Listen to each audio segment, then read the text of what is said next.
But will this crowd have an effect on the outcome tonight, Mike? It will definitely have an effect, and it will definitely have effect on number 12, Danny Woodson. He won't be able to automatically check out of bad plays because of this crowd noise. So let's watch and see what effect it has on everybody else. I think somebody's coming to the stadium floor, and here comes the Tide.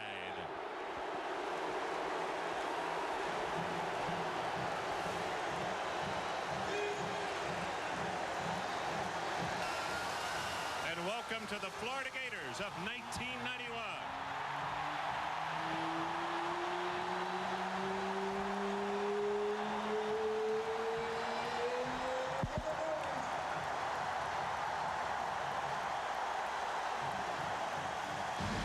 ESPN's presentation of CFA football, Alabama versus Florida, is brought to you by Thrifty Car Rental.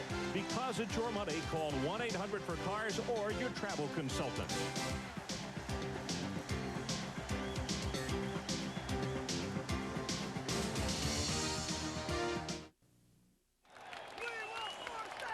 Welcome back to a fired-up Florida field. Now, I'll tell you what, the Gators sell more than 70,000 season tickets every year, and that's more than any pro, college, any team in sports, period. Now, this new 10,000-seat area has totally enclosed Florida Field, and the result is one of the loudest, most exhilarating stadiums in college football. And I'll tell you what, Ron, in about 20 seconds, all the noise from up here is going down there, and that's going to become either one big help or one big hurt.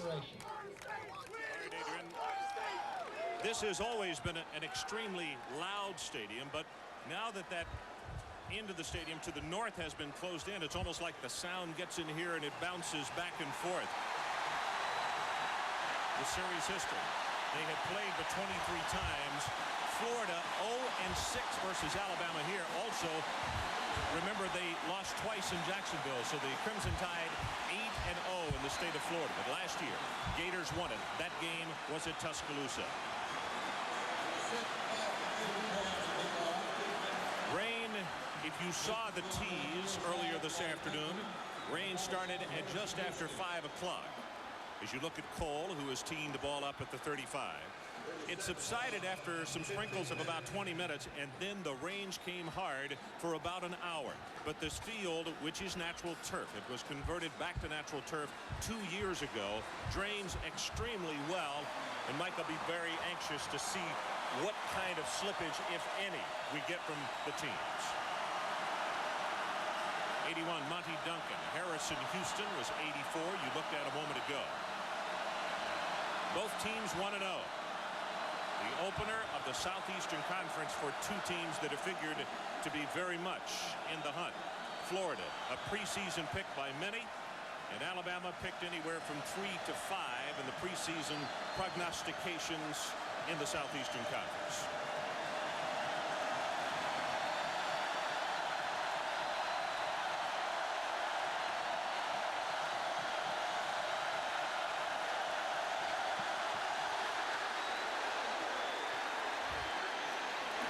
From the 3.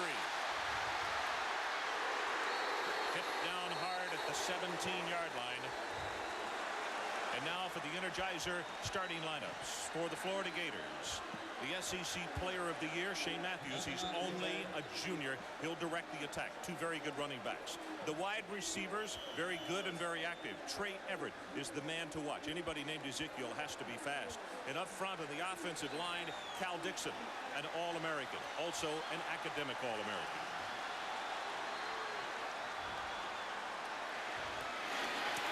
Dexter McNabb and the big fullback will take it forward for 4 yards.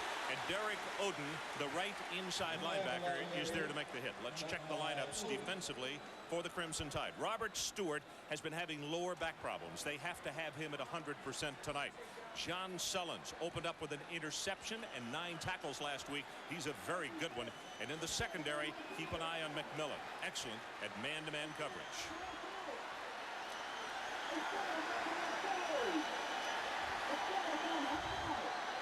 Matthews with a long count, and the left guard, Ismail, came out of his stance, or Mark White.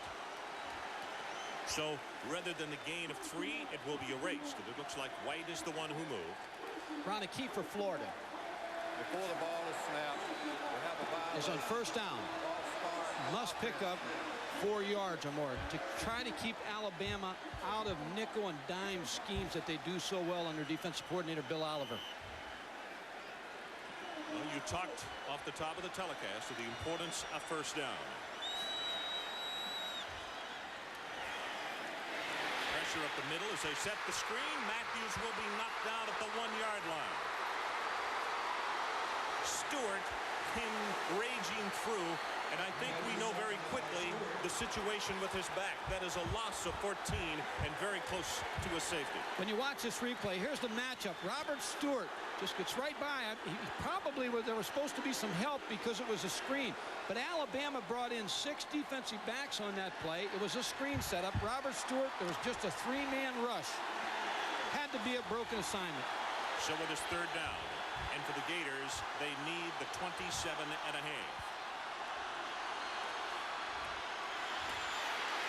Eric Rett, last year's leading rusher in the Southeastern Conference, will bring it out to the 7-yard line. And what he did was give the punter 15 yards to line up without standing at the back of the end zone line. Shane Edge will come in to kick.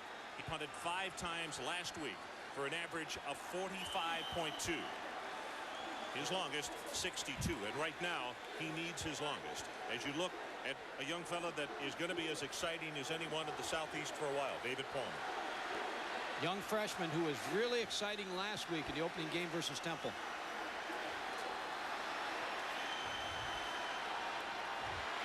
Light pressure as the marker is down. Kick is not good. Off the side of his foot. Takes a Florida bounce. And the tackle will be made on Palmer at midfield. And let's check the flag back at the line of scrimmage. It's a 42-yard punt and a loss of 1 on the return. Keep an eye on Saran Stacy, number 27. He will open at tailback. Had a great game last week, 95 yards. And in fact, he threw a touchdown to this man, Prince Wimbley, who also is rehabbing from knee surgery. And up front on that offensive line, Matt Hamilton. On a line that is very young, and they are very small. Toby Shields, the center, only weighs 250 pounds.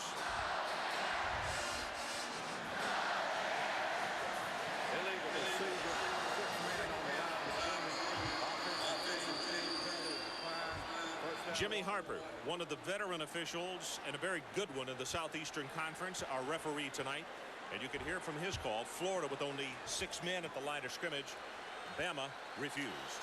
Florida is an 8-man defensive front. I'll explain it as we go along, but it's very difficult to run against the 8-man front.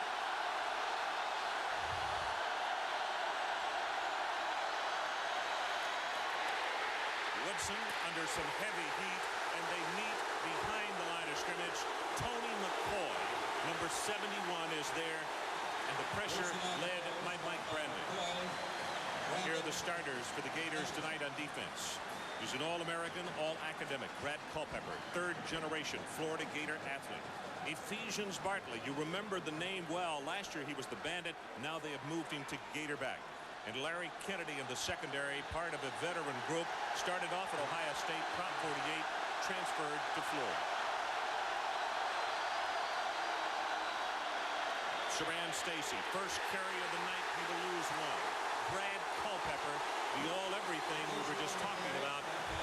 And already, we're seeing 2 awfully good defenses. Ron, the outside linebackers, which we'll talk about in a little bit, the way Florida plays them, now that they have Alabama in a 3rd and long situation, they'll be able to move out and play like defensive backs. It's really, if the 8-man front is really on and gets a beat on you offensively, they can do so many things. I look for them to try to pressure Danny Woodson a lot tonight. It is 3rd down. The line to make just inside the Florida 40. Gene Stallings looks on. Marker is down. The screen pass is overthrown. Too much pressure from McCoy, and now Bama will have to punt in return.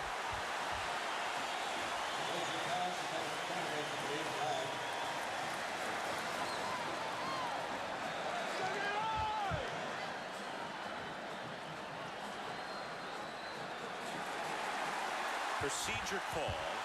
Culpepper says no, we will decline the penalty. And now the kick return team comes in. For Alabama, Alabama to have a shot. This is going to be a defensive football game because both defenses are strong, but Alabama has to find a way to run the football. That way may be the option, which they didn't run last week, but to try to put some pressure and read a defensive lineman and try to get Saran Stacy on the corner through the option. Tank Williamson is standing back deep. He will be kicking to Monty Duncan as the Gators have the return on. Duncan will let it bounce, and he will not have a chance on a return. And look at this one. It is going dead inside the 7 at the 6.5 yard line. So two excellent defensive stands, and we'll take a break with 11:35 left in the opening period. No score.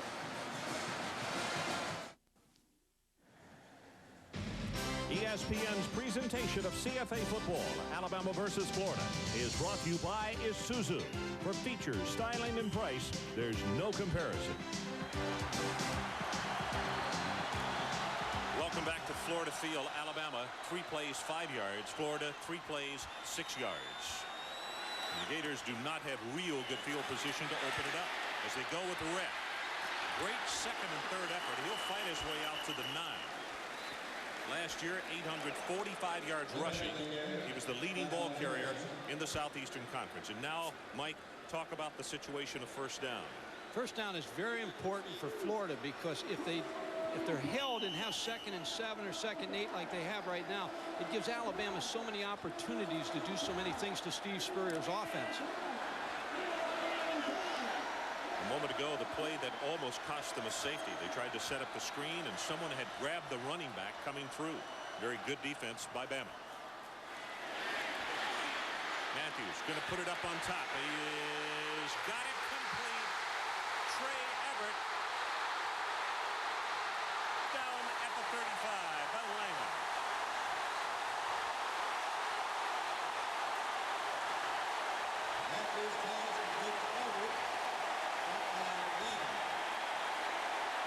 Florida backed up. Steve Spurrier. Alabama did not bring the nickel back in on this play. They're just going to throw the deep route to Trey Everett. He just runs by the free safety. An excellent throw by Shane Matthews. He almost broke this for the touchdown. 56 yards. Well, that's one way to get out of the hole quickly.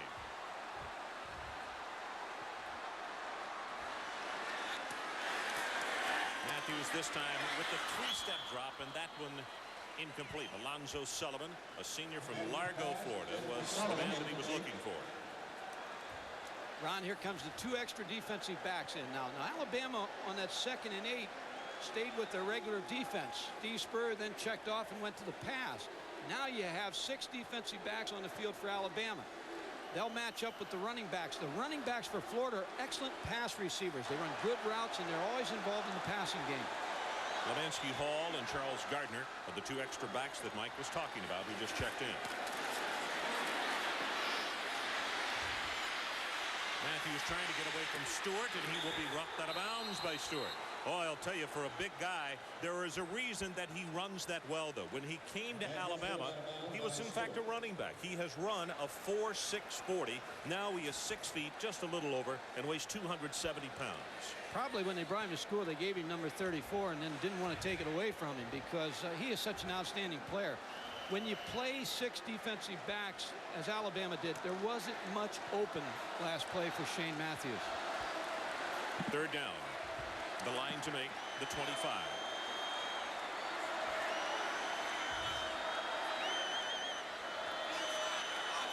Matthews with an audible.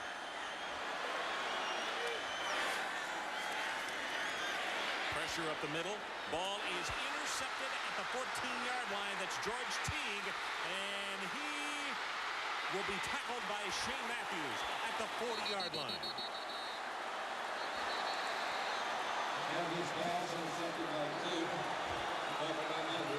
Mark White is injured on the play. There are 2 flags down at the 42, but Alabama is indicating it is against the Gators.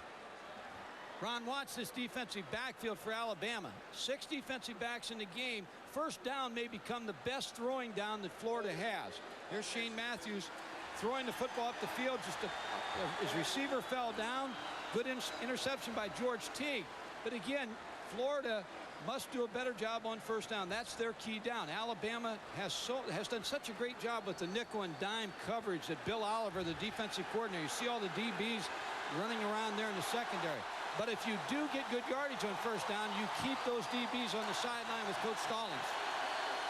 We will check and make sure, as you look at Teague with the interception, that Matthews is okay because he had to come over and make a touchdown-saving tackle following the penalty. Bama with the ball at the Florida 39. Woodson hit as he throws, incomplete. It hit about 4 yards short.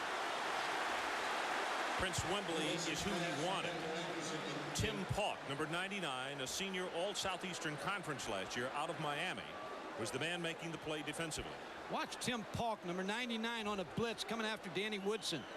The thing about the 8-man front, they can pressure you. You can't block them unless you go to a 2 tight end system. So he was going to try to throw the quick hitch pattern to the wide receiver. Pauk came close to getting a penalty on that play as Stacy takes the pitch and on second down is in the vicinity of the 32. Del Spear comes up to make the defensive play.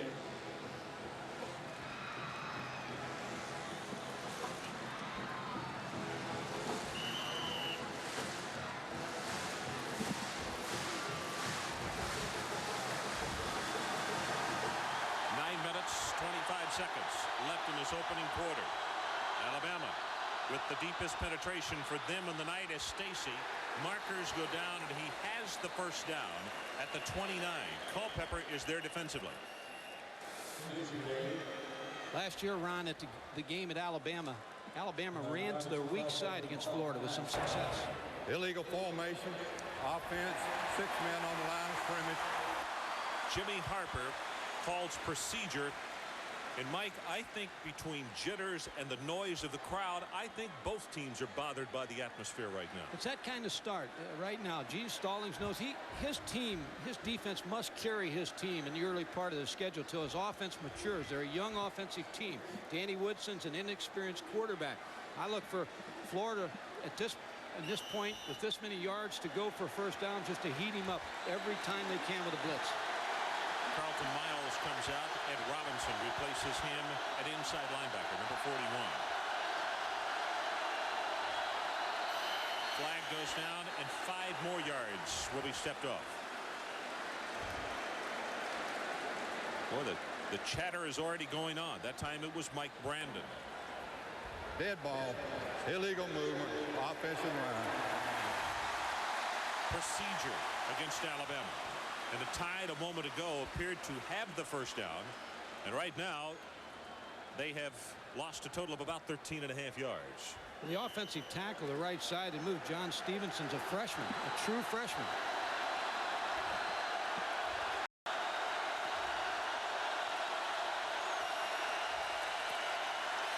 Woodson slips a bit. Now he's got big running room. Has 5, 10, and counted off at 13 and now 15 yards. He got breaded by Tim Pauk, but that is enough for the Bama first down.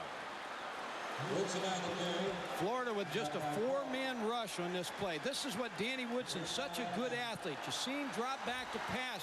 The pressure's coming. He almost fell down. Now Florida's in such deep drops with their linebackers, and he's such a good athlete, he's able to pick up the first down. I mean, Pauk almost knocked him out of Alachua County. What a great effort. Kept himself from falling.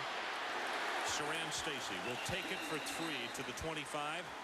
And Adrian Karsten is down on the sideline. Here's an update on Shane Matthews. Ron, here is the word on Shane Matthews. Just shaken up trying to make the tackle on his own interception. Says he was just mad. He forgot to put his head up when he was making the tackle. But at 6'3", 190, he says he was not going to let that man get in the end zone. Well, as we talked to him yesterday, he is a coach's son, and he knows good and well that after throwing the interception, he'd already messed up once. He couldn't miss the tackle to mess up twice. The ball is on the ground. Picked up by Stacy. Now he loses it, and it's recovered by Mike Brandon of Florida. Oh, what an error by the Alabama Crimson Tide. Ron, they had a play also. They were going to run the option to the right side. Danny Woodson just fumbled the football. Here you see him with Mal Moore. Here's the start of the option. Pulls it out, just dropped the football. Fran Stacy tried to pick it up, and Mike Brandon from Florida recovered. There's a second look. Just didn't get it out clean after the fake. I think Paulk, and we may have time to go back and check it, I think Paulk touched the ball, knocked it out of his hand, Mike, in Woodson's defense. This is Rep. Oh, does he get popped? As these two defensive units have really been putting some headgears on the ball carrier. That time it was Sullins along with Jeremy Nunley. And when Nunley comes in normally, that means that Alabama has gone to a four-man rush, doesn't it? It does. Usually they'll have somebody on the center, but when Nunley comes in the ball game, they'll slide it and play a four-man line to try to give Florida as many looks up front as they can. Eric Rett is a single running back. Gets the pitch. Blocking is not there, and let's go to Tim Brando and get an update of what's happening tonight in other college football. Timmy. Ron, Stanford trying to rebound from their loss to Washington, leading 17-0 before Arizona's George Malulu hits Chuck Levy 65 yards on the sideline route. Turns it into a big play. It is now 17-7 in the second quarter. We'll keep you posted throughout the night and, of course, at halftime. 17-7, and supposedly Stanford was all banged up for that one.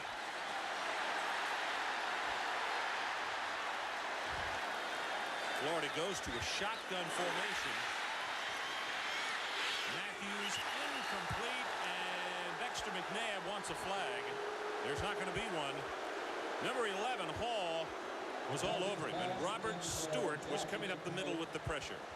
You talk about an odd play. Alabama had 13 men on the field. They brought their two defensive backs on late. They were trying to get off. Shane Matthews was trying to get the snap quicker to try to catch him with 12 men on the field. That's why the ball went over his head. David Palmer is back deep. Edge, his first kick of the night, good for 42 yards.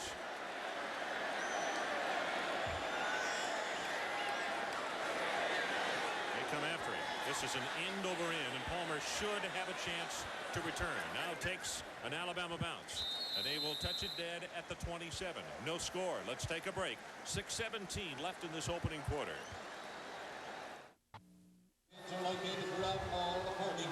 Well, the celebration started yesterday, and actually for some they started coming in their mobile homes 2 days ago, and they haven't stopped cheering since they got here, whether they're wearing crimson or whether they're wearing blue and orange. Woodson with the pitch to Stacy. Missed tackle at the line of scrimmage, and he almost breaks it out, and now he does. At the 45-yard line, and Stacy goes into the bench on the near sideline. Harvey Thomas was there defensively. He went right into the Gatorade. Alabama went to an unbalanced line. Caught Florida. Florida did not move over. Here's the toss sweep to Saran Stacy. Look at this cut. Talk about, for the Alabama fans, they're happy he's back healthy. Also look at Harvey Thomas, 6'4", 231, defensive end, running him down. And Stacy is still down.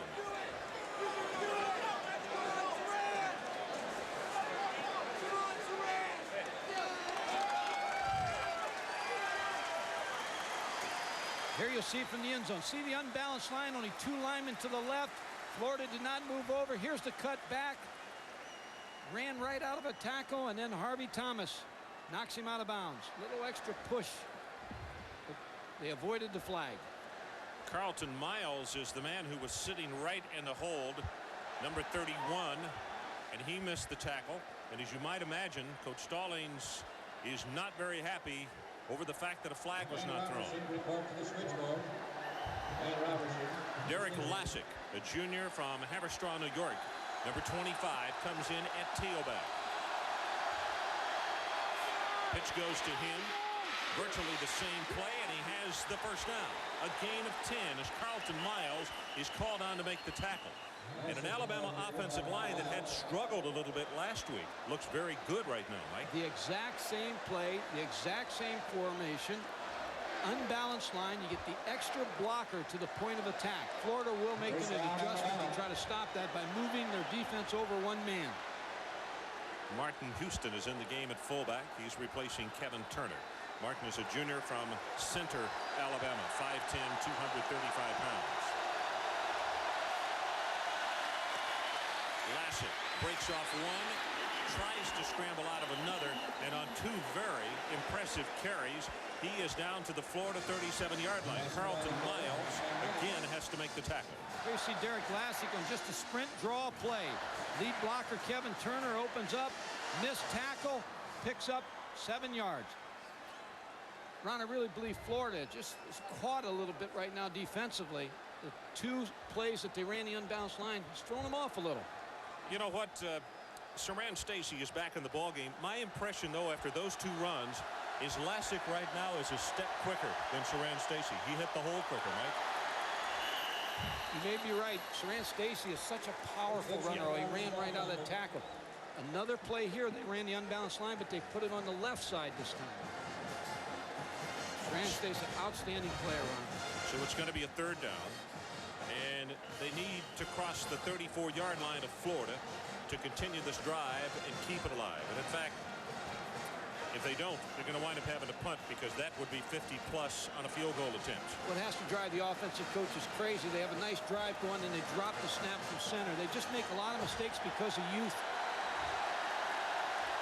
And now a timeout has been called by Alabama, so we'll take it with them. 4:32 left in this opening quarter, and a big third down for the Tide is coming up. Barbecue is scheduled for the Kentucky game to begin 1.5 hours prior to kickoff of the finals. We are back. Ron Franklin, Mike Gottfried, and Adrian Karsten from newly remodeled Florida Field. And we are awaiting what is supposed to be a record crowd tonight in excess of 85,000. We have seen quite a ball game so far. If you enjoy defense, Bama 1 of 2 on third down conversions.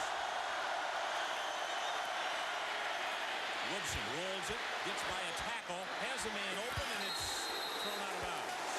Finkley is the man he wanted. And a flag is down at the 39.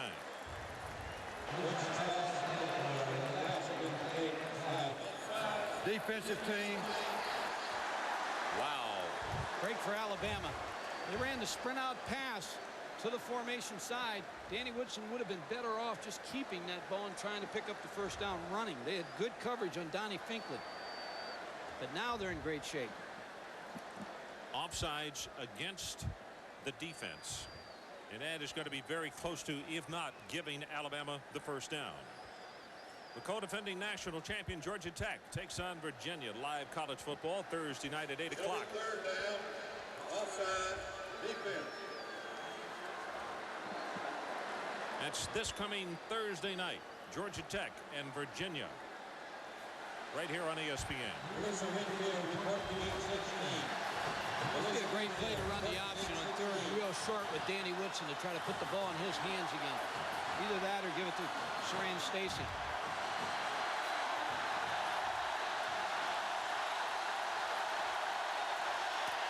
Straight ahead with the carry. The ball came loose, and Florida is saying they got it. Tony McCoy is down at the bottom of that pile. And from where that has been marked, Mike, he's not going to have it. I think Gene Stallings on the road has to go for this.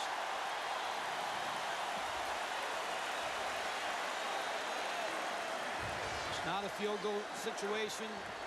Must get this first down with this young team offensively. Field goal attempt would be 52 yards.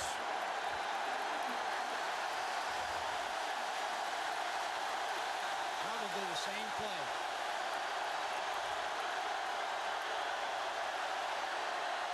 They give it to Stacy. He's not going to have it. They will mark him shy of the 35. Brad Culpepper.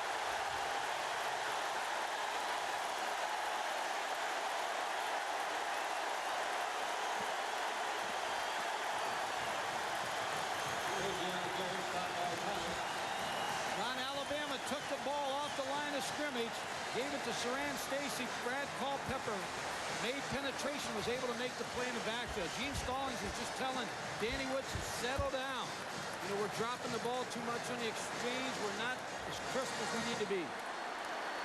So Alabama has had to wonderful opportunities and they've let both of them go astray.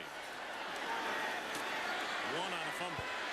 Pass over the middle, complete to Terrell Jackson, his tight end. That's going to be good for about 7.5, maybe 8 yards, as McMillan is there to make the tackle. And Jackson, an interesting story.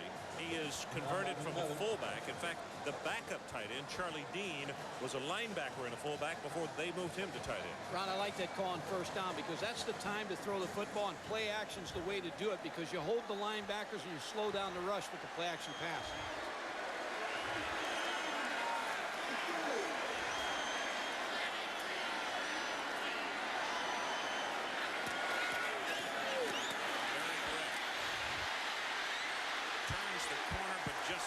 That very speedy Alabama defense is there. George Teague, he already has an interception tonight, and he headed off that play right there, but not before Florida got the first down. Big first down.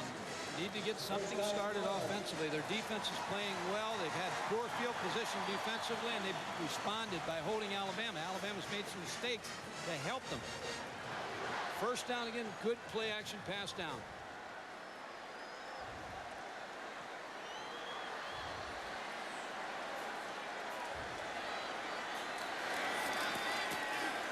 On the play action all the time in the world. Gets it away, and it is tipped, and it is intercepted again. Number 1, Stacey Harrison. And finally will be knocked out of bounds. That is Ismail and Everett who make the tackle across the 40. I was watching Steve Spurrier. He threw his hands up in the air. He's frustrated because he felt he had some open receivers and the ball was just thrown poorly, too late. Most of the times when interceptions occur, they occur when you start to scramble and you're trying to find somebody down the field.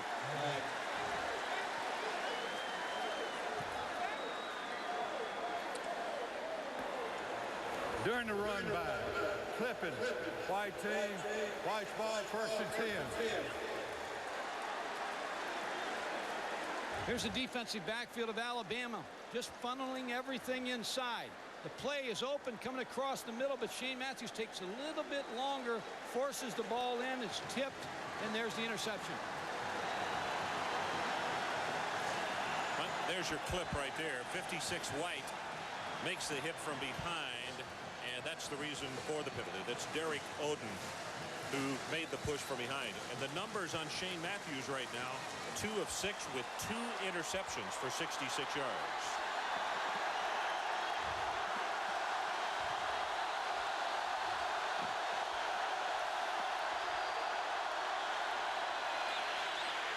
Woodson, he just throws it away.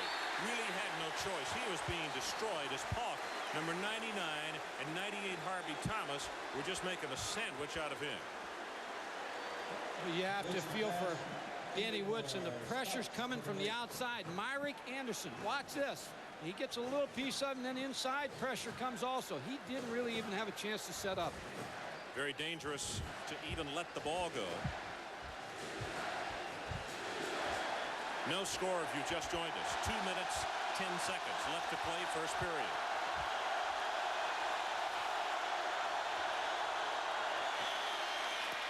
Turner with the handoff, the first man through, close to the 20-yard line, and it will now be 3rd down. And the line to make for Alabama is the 25. McCoy defensively.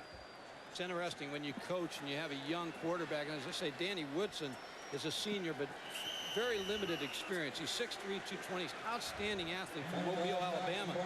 But you're limited in this kind of stadium because of the noise of trying to change some plays, and now Moore, the offensive coordinator, just trying to settle them down. Alabama 1 of 3 on 3rd down conversions.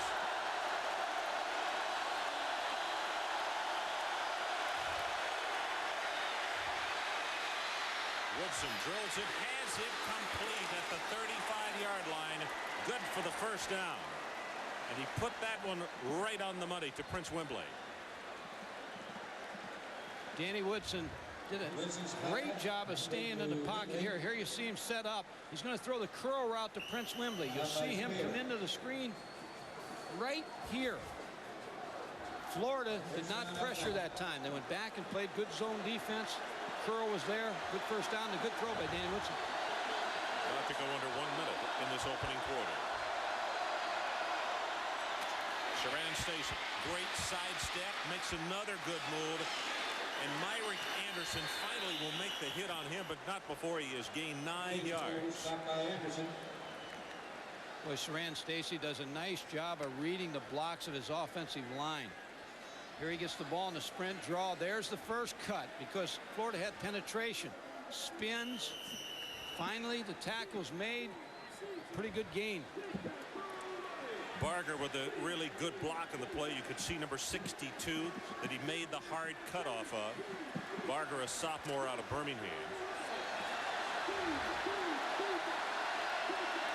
Woodson wants his wide receiver to move to the other side. They're going to have to call timeout. There was only 3 seconds left on the 25-second clock, and you can see the offensive unit, along with Gene Stallings, putting their head in their hand.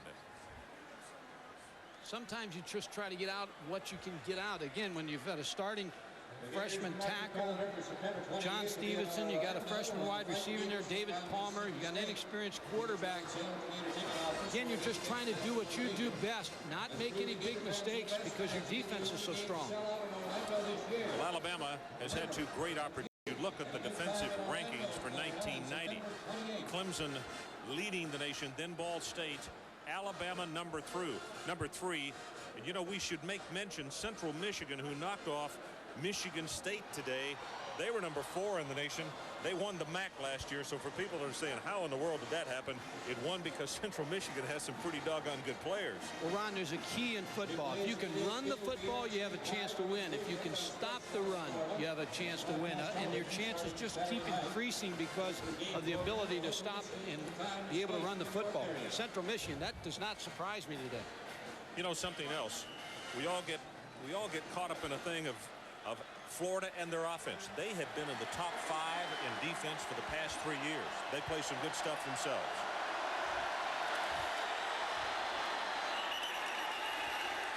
Ball on the ground and has been recovered by Culpepper. Mike, did he fumble it from the snap? I lost it. I think he pulled out too fast. There's Gene Stallings and Mal Moore talking about it. Mike Solari, the offensive line coach, also. I just think he pulled out too fast and fumbled the football. Didn't get the snap.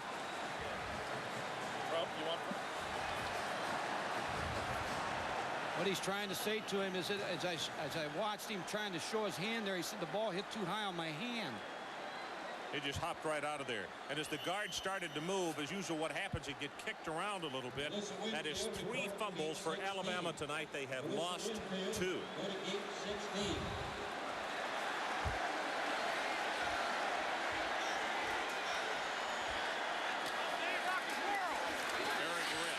Straight up the middle, gets hammered as he gets in the vicinity of the 42-yard line. Eric from Pembroke Pines, Florida. John Sullins is there to make the stop. 6 carries now for only 23 yards for Red. And an Alabama player is shaken up as we come to the close of the first quarter. So let's take a break. No score at the end of the first 15 minutes. We'll be right back.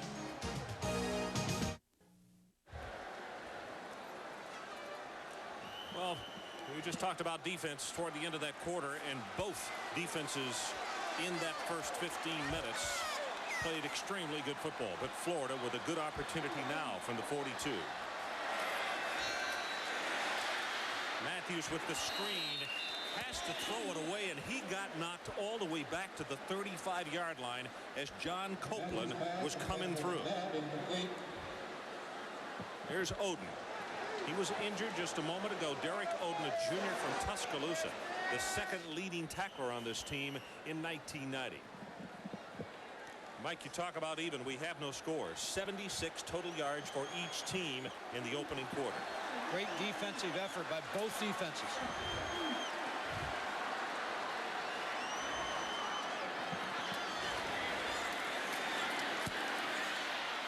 Matthews incomplete on the comeback. Sullivan couldn't hold on.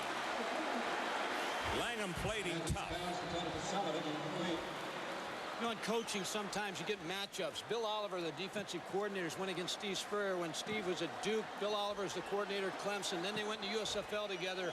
Steve Spurrier was at Tampa. Bill Oliver is in Memphis, and now they go against each other, Alabama and Florida. And Bill Oliver's had success. Edge's kick hanging.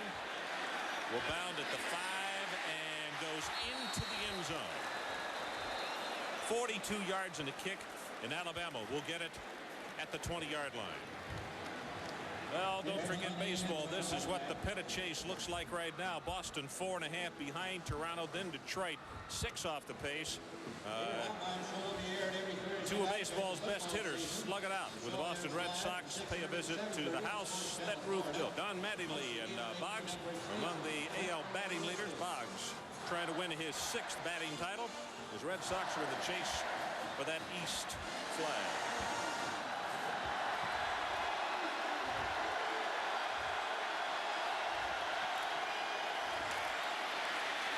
Stacy tries to get to the outside, turns the corner, has 5 and then 6. As Will White, who did not start the ball game tonight, he is an All-American at free safety, but had injured an ankle, is now in the ball game, number 2. That's why Saran Stacy, Will White makes the tackle on Saran Stacy. That's why he's a great back. He turned a bad play into a 6-yard gain because he was able to skate outside with his speed and outdistance the contained man.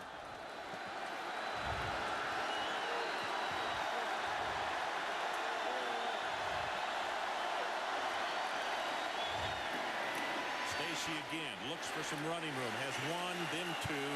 Culpepper, you could see him along with 99 Tim Paul. 8 carries now for 40 yards for Stacy. Well, this is a great chess match, coaches wise. Both coaches trying to milk away to get in the end zone against 2 really good defenses. I mean, both these defenses are playing well. They're playing tough, strong defense. So if you just joined us, here's the situation. 14 minutes left to play until halftime. It is 3rd down, Alabama. The ball resting at their own 26. They need the 30.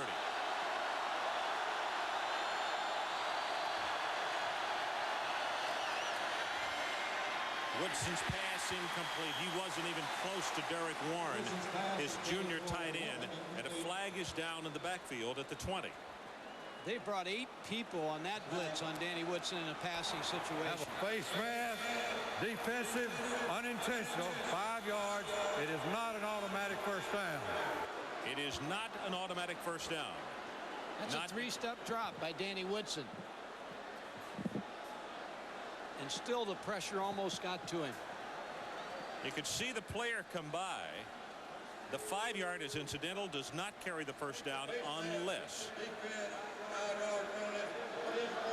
unless it has enough yardage to move the sticks, and that's what happened. Right now, Ron, if you're coaching this ball game, you're starting to figure we got to force a turnover. Florida's offense has to force another turnover, and if you're the other side of the field, you don't want to beat yourself with a mistake, but you want a big play. You need a big play.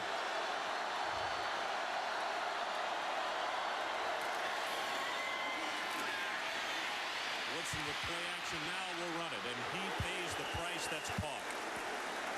And let's go to Adrian Karsten for another update. Adrian. Ron, thank you very much. 2 problems when Alabama has the ball. The center is complaining about when he moves the ball. We had that hour-long downpour before the game. The ball is getting slick. They can't handle it between the center snap and the quarterback handoff. Secondly, it's getting very loud down in this closed end with the new 10,000 seats. The offensive linemen, when Florida fills the gap, cannot hear the call between each other, therefore not making the proper block. And that's so important. People don't even realize the line calls. To the near side is Lassick. He will turn the corner and dives for the first down. And oh, did he get a good spot. He is going to be marked out at around the 42-yard line. Carlton Miles was in pursuit. They went to the unbalanced line again. Every time they went to the unbalanced line, they ran a toss sweep and picked up good yardage. First 2 times they ran it, they cut up inside and tried to cut back against the grain where everybody was running. On that particular play, they got Derek Lassick outside. So for Alabama, they move the chains again and now improve that field position out to the 42. And you look at the rushing yardage so far. Florida, a very good running football team, only 10 total yards. Roosevelt Patterson, number 77, who's a huge sophomore at 6'3", 290. I think you could see him come out of his stance. Ron, the reason they're having success with the unbalanced line.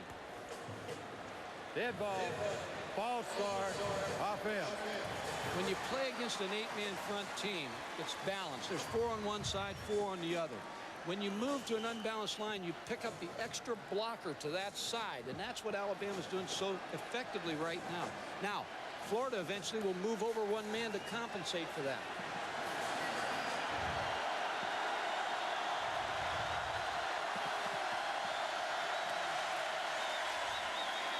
Woodson again with play action.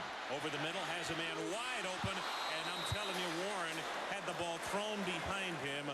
You could see how open he was. Woodson's pass intended for Warren, incomplete. Danny Woodson on the move. He never really set his feet and throws behind Derek Warren. Could have set his feet there, taken a little bit longer. He may have been able to deliver the ball to Derek Warren. Mike Woodson is only 1 of 5. And on the other side of the line, Florida's quarterback is only 2 completions, so 3 between these 2 quarterbacks. Credit to defense. Credit to defense. Both defenses outstanding. Woodson, that's a draw. Has 5, has 10, and then he just goes into a burrow. And a pretty good thing, as he was about to lose it all. Culpepper is there, along with Miles. And we might explain, you have seen number 26, Myrick Anderson, in on a number of plays tonight. He is replacing Monty Groh, who we were given the word just prior to kickoff tonight that Monty Groh, a junior from Inverness, had been suspended for tonight's ball game for violation of team rules. That was the only explanation that was given by Florida. Where that hurts you is that Myrick Anderson didn't get a lot of work on defense this week, but he has played well in the first quarter. 3rd down. They need the Florida 48.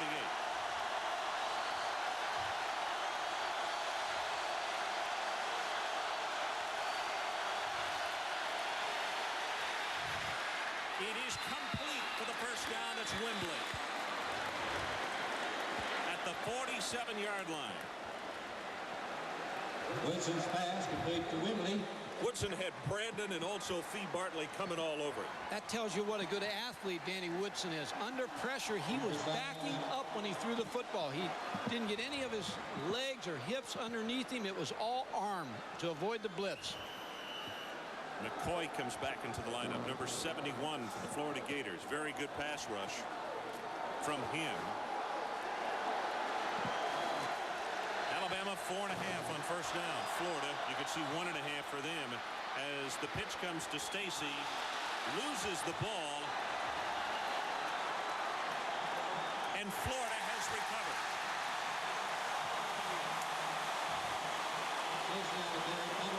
Ed Robinson makes the recovery, and it was Timmy Paul, and that's 4 fumbles for Alabama. They have lost 3. Wow. If Eugene Stallings just makes you sick to your stomach, you just see all the turnovers, your offense. You're moving, but you just can't sustain a drive. But where eventually you're going to see the effect of these turnovers is that Florida eventually is going to draw a bead on this Alabama defense. You can't keep putting them out there in bad field position. The turnover story so far. Yeah, it rained before the game, but don't credit the wet field. Credit some very hard-hitting defenses. Shane Matthews, incomplete. Harrison Houston is who he wanted. Let's look back at that last fumble. Unbalanced line again. Here's the tackle. As he's coming down, Sran Stacy coming down, the ball just pops out late. Pop he almost took it away from him. You almost thought that ball was going to be blown dead. I think a lot of players around there thought it was blown dead.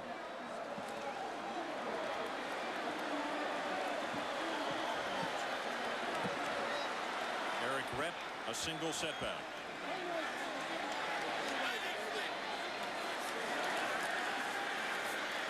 Matthews sets and throws this time, and he has Trey Everett. Antonio Langham is there on the stop, and let's go back to Tim Brando. Fellas, one of the overlooked games today on a pivotal Saturday is Maryland-Syracuse. Watch the Orangemen trailing 14-7 off the option. Doug Womack will keep it and go into the end zone. It ties the game at 14. I think you'll agree, guys, the winner of this game could easily be playing in a bowl game around the first of the year. That's for sure. Maryland with an impressive showing there. 14-14 with Syracuse. Ron, 7 DBs in the game. 7 defensive backs for Alabama. Pass is complete and inside the 40-yard line. Sullins will make the tackle on Willie McClendon.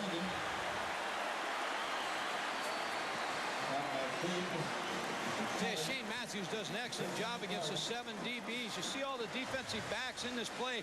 Shane Matthews picks out Willie McClendon, his running back, who comes out against the 1 defensive lineman who's covering him. John Sullins, a linebacker, was on him, so he picked the right choice. He had the running back versus linebacker.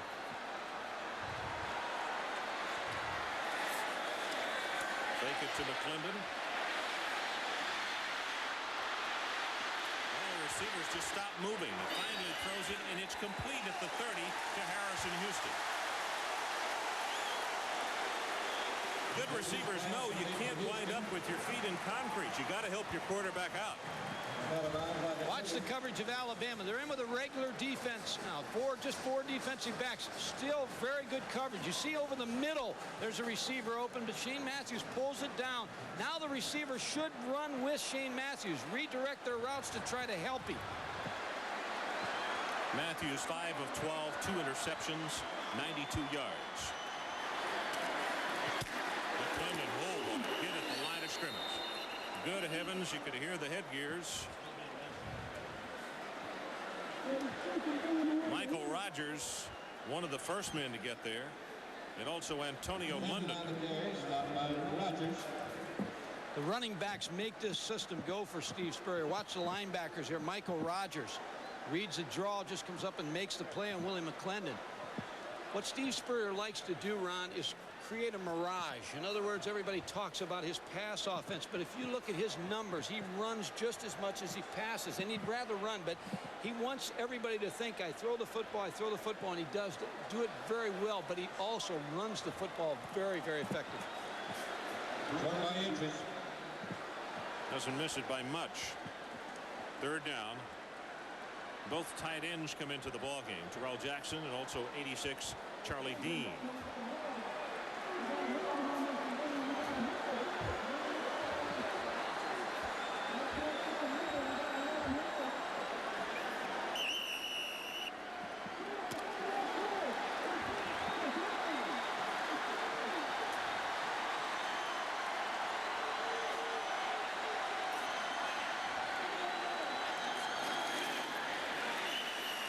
Straight ahead for the first down.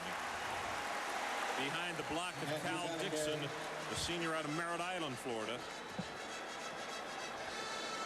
Steve Spurrier's changed the thinking in the SEC. Brought a pro passing attack. That's affected the league. A lot of teams are going to a 4-3 defense to try to help against his passing attack.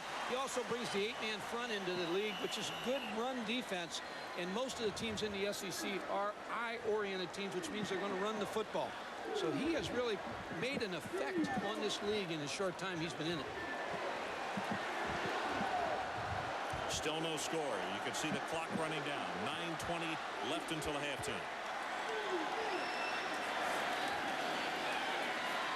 They set the screen for the first time tonight. It works as they go to the tight end, and that will only go for a couple of yards as the ball comes loose at the 27. Antonio London came up to make the hit. You talk about some crisp tackles tonight. Shane Matthews is going to set the screen. But Antonio London, the linebacker number 55, was reading it all the way. And when the running back cut back inside, Antonio London with a great tackle. Antonio was ill yesterday. Started to come out on the field to loosen up and had to go back in. He said he was having some stomach problems. But I think all of that has been forgotten. 2nd down. Florida needs about 8 to the 19-yard line.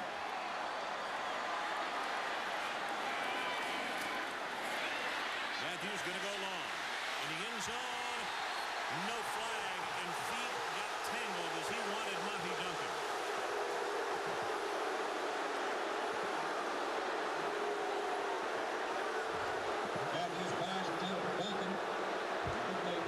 You see the 6 defensive backs of Alabama. Willie McClendon comes loose late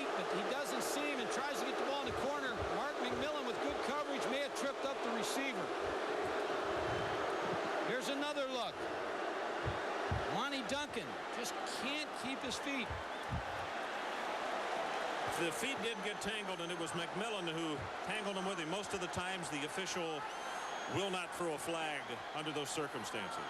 Florida fans didn't like it, though. Matthews gets it away. Incomplete. That was Willie McClendon. They tried to get the pass to, and Robert Stewart coming up the middle. And I'll tell you, the screen passes, anything delay has just not worked for Florida tonight, has it? No, that young man did a great job on coverage. John Sullen, he was the one linebacker left in the defense, and Steve Spurrier tried to put Willie McClendon, number 5, on John Sullins, but John Sullen just did an excellent job of defending that pass. Florida's short one man. So they will take a timeout. Arden Krzyzewski comes on for the field goal attempt, but we will take a break. We'll be right back to Florida Field.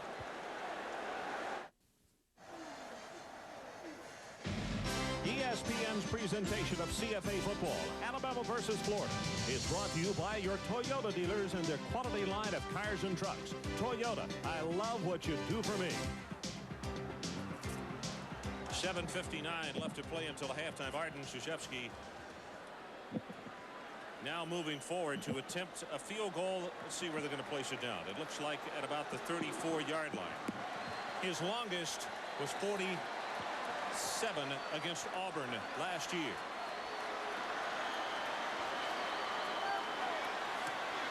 Plenty of distance. And he's good. Krzyzewski good from 44 yards.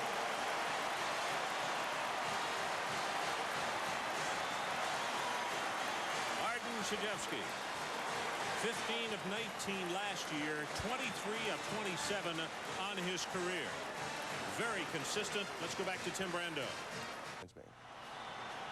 All right, Tim, so they're partying in Atlanta tonight. They were partying last night. They're so excited over that baseball team, and for very good reason.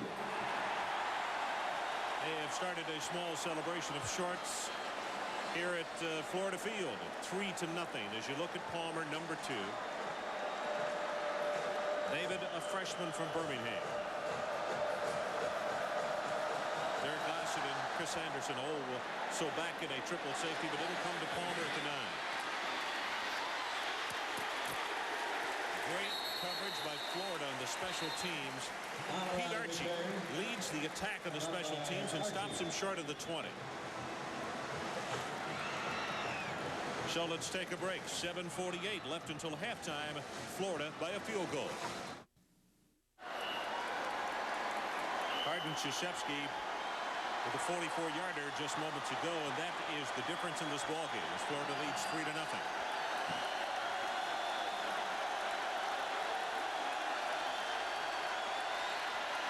Quick out pass complete to Finkley. And he will be stopped at the 30, very close to a 10-yard gain. Lawrence Hatch makes the tackle for Florida. A lot of teams, when they play against the 8-man front, will do a check-off system. If the outside linebackers of the 8-man front are crowded, Ron, to stop the run, they'll check off to the quick pass. It's just automatic, so you don't have to worry about crowd noise. If the outside backers are outside on the receivers, then they'll give the ball to Saran Stacy. So it's a run-pass situation when they go to the line of scrimmage, and it just depends where those outside backers are. You can see what the Florida defense did in 1990 against the rush.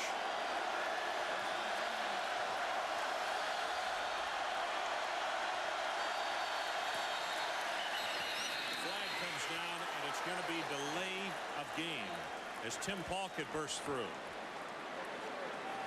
Nice. The stats first. Delay of game. Offensive team. 5-yard penalty. Adrian Karsten, what do you have going on the sideline? I'll tell you what we got going, Ron. Shane Matthews right now is 6 for 15, or 6 of 15 for 94 yards, but it's the 2 interceptions that got him boiling. I just overheard a conversation. He said, Coach Spurrier, these 6 defensive backs are driving me crazy. His quote, they are so darn fast. He takes a look at his primary, secondary receiver. His third receiver is gone by the time he's got a chance to take a look at him again. Alabama again going on the quick snap count, and Stacy breaks 2, now 3 tackles, and comes out to the 34-yard line. Will White finally stopped him. What you can look for, as Steve Spurrier sits and talks to Shane Matthews. First down to be a passing down because they won't bring the extra defensive backs in. Second and third down when Gene Stallings brings all the extra DBs in, run, draw, power plays. Just try to keep them off balance. When they have all the DBs in, run the football. When they don't have them in, throw it.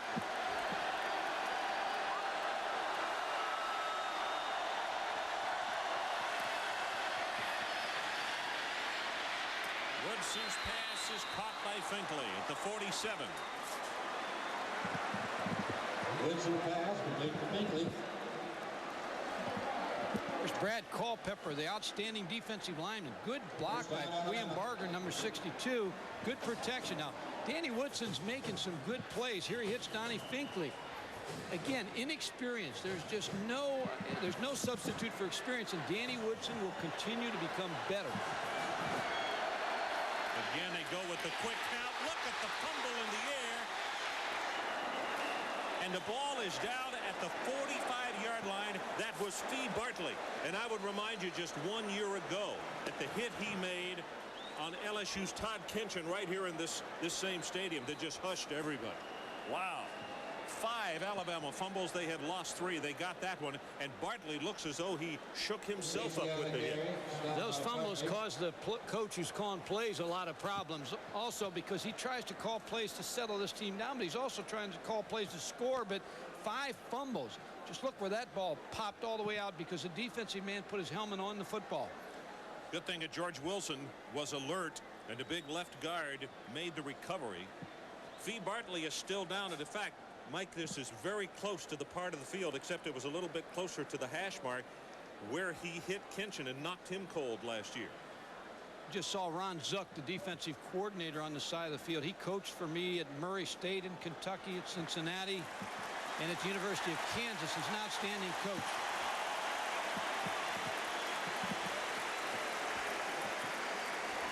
Here's Derek Lassick, and watch the helmet is put right on the football. Derek Lassick never was able to bring that ball in, Ron. He never was able to cover it up. Just happens so fast, the penetration.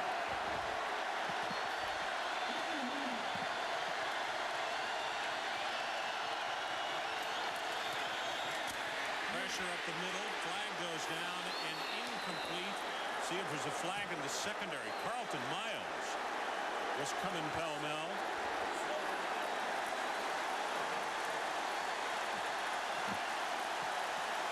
Woodson is shaken up.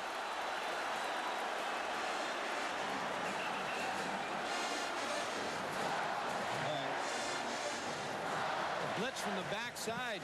The backside pressure that Ron Zook, the defensive coordinator, sent. They were able to get the helmet on Danny Woodson. Jay Barker. Got a blow to the face mask. Offensive team 15 yards from spot of foul. So Alabama really uncorks one at themselves here. They lose their quarterback for at least one play. They grabbed a face mask, which cost them 15, and they got to bring in Jay Barker, who is a freshman out of Trussville, Alabama. He has had a shoulder injury and hasn't had an opportunity to play. I saw spring practice. Danny Woodson and Jay Barker were even in spring practice. Both got hurt at the same time. Then Danny Woodson was able to get back earlier, and that's why he's the starting quarterback. Jay Barker, young, inexperienced, but a real competitor.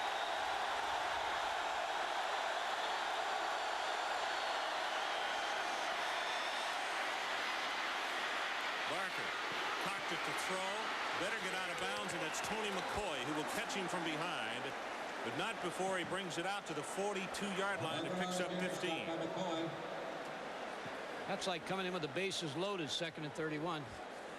But the difference is it's also like he got Nolan Ryan on the mound. Look, he almost drops the ball. Look at this. First snap from center.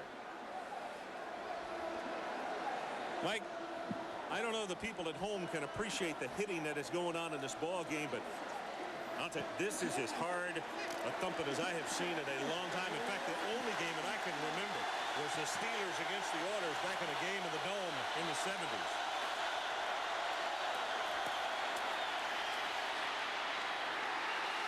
Tip and incomplete.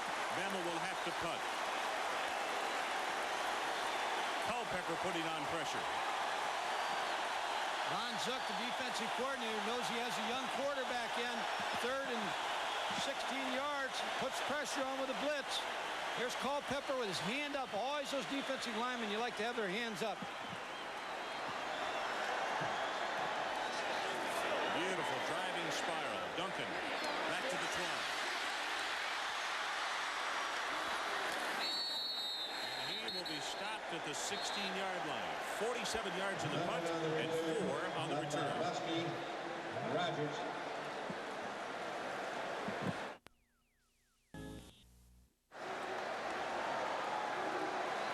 Woodson on the sideline. They continue to look at that right wrist.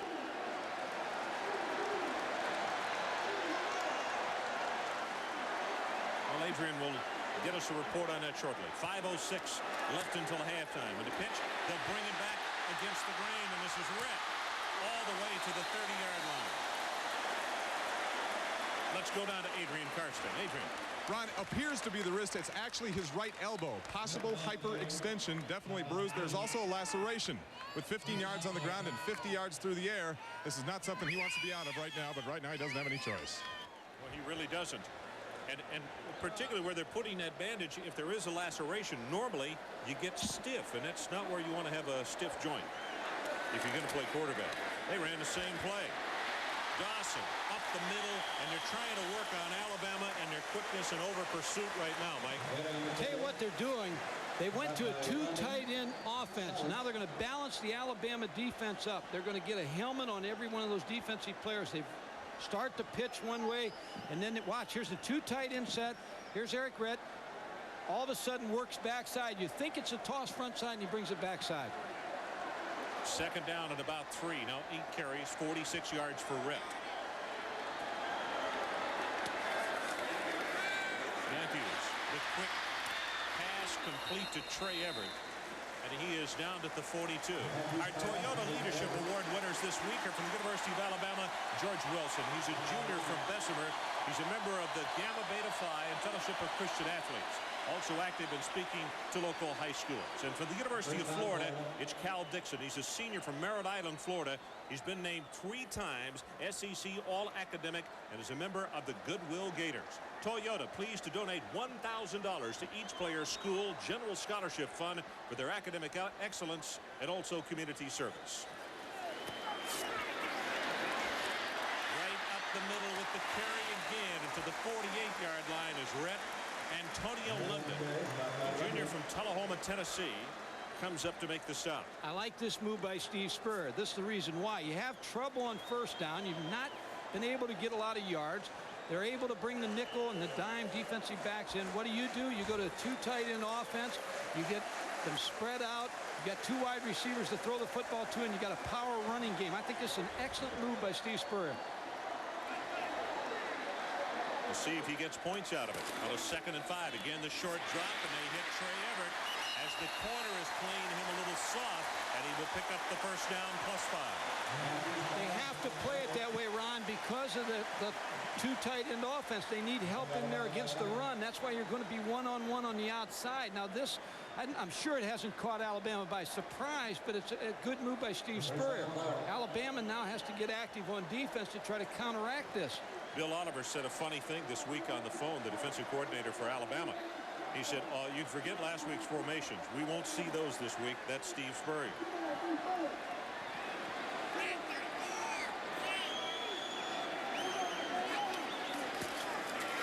Straight ahead on the handoff, and those 2 middle backers are right there on red.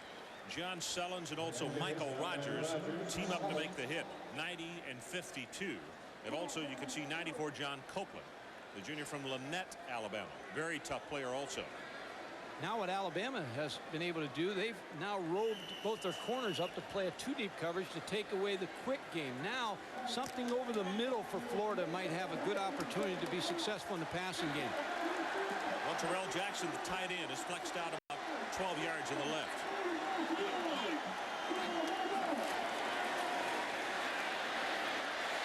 Over the middle, complete at the 25.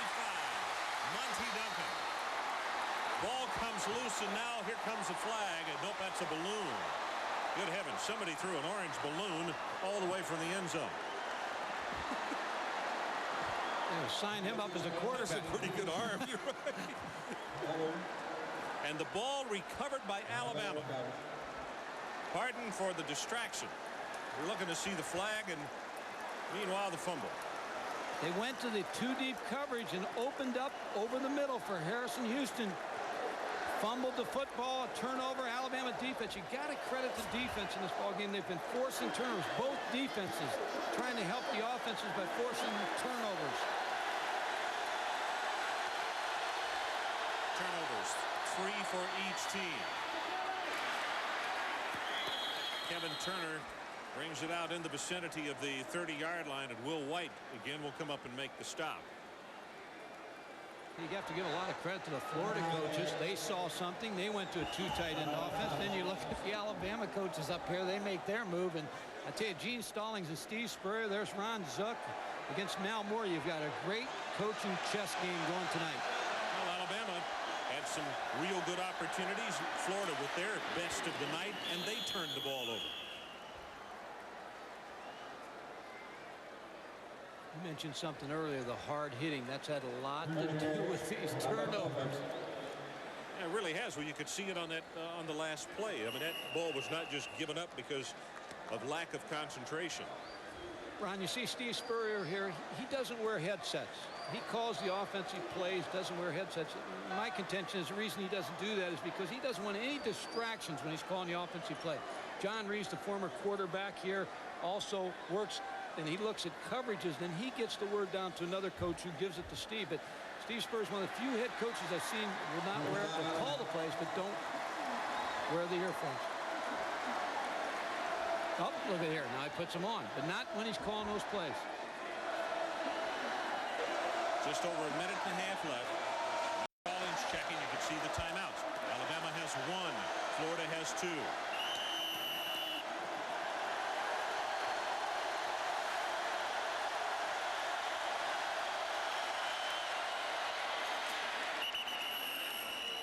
Turner will go for short yardage around the 35, now the 36-yard line. He's a senior from Prattville, Alabama. Mike Brandon, one of the first men there to make contact. What if you're thinking, if you're the offensive coach of Alabama, is I need to try to get down and get a field goal with 1:08 left on the board, but I don't want a turnover. We've played poorly here offensively in the first half. I don't want to give Florida any more points and put my defense in bad position.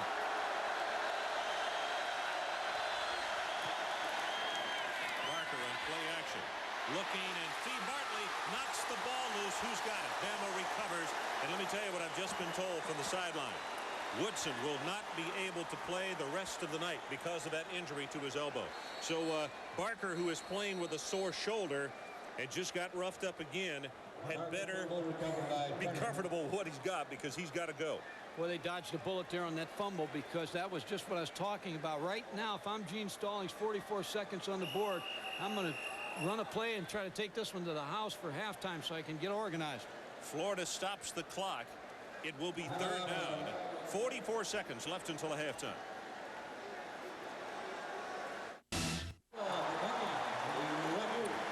Three to nothing. Florida leads Alabama with a 3rd down situation. And here's an update on Woodson. He will not play again this half. It will be evaluated at halftime whether he will be able to go in the second half. And quite frankly, I'm surprised they don't have him already in the locker room. So if nothing else, put ice on that and keep any swelling down that might occur. Chris Anderson, who had the 96-yard touchdown run last week, takes it to the 30-yard line, and Florida will call that last time out. They'll stop the clock with 36 seconds left.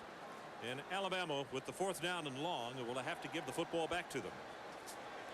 Well, coming up at a halftime, the halftime report scores and highlights.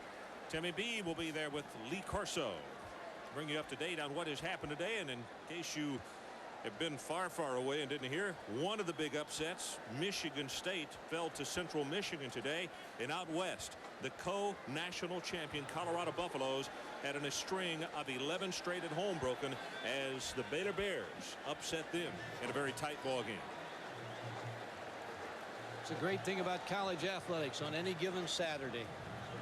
Florida right now will go on a 10-man rush with 36 seconds to go. Spent their last time out. They're going to try to put pressure on this punt and try to block it.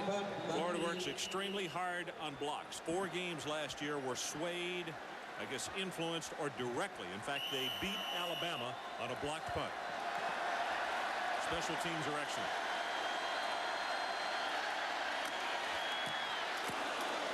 And he did a great job of getting that one away. He just sidestepped the man coming at him for the block. Duncan will go down at the 36-yard line. 43 yards in the punt and 9 on the return. They have 25 seconds left till halftime. Watched Alabama's sideline.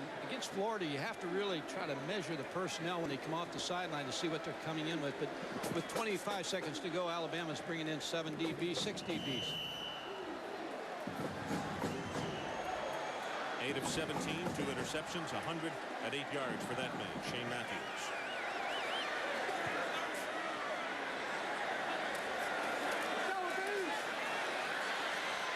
Got a man open over the middle, and the ball is tipped and then caught. Wow. Harrison Houston was juggling the ball as he looked up, saw the man coming up to make the hit on him, and still made the reception. That was George Teague. Was a great pass reception under pressure. 3-man rush for Alabama. 7 DBs in the game.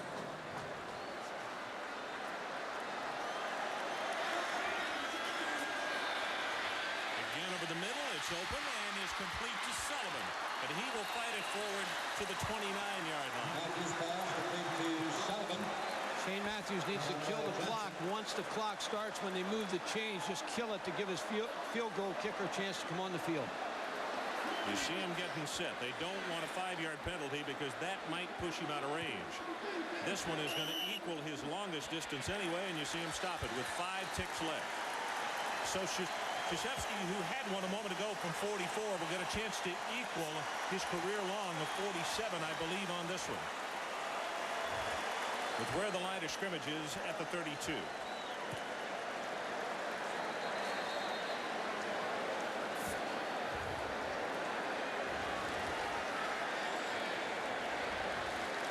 Arden, we mentioned earlier, just after he kicked that one, 15 of 19 last year, very consistent, and this would be a new long if he hits it. It is a 48-yard attempt.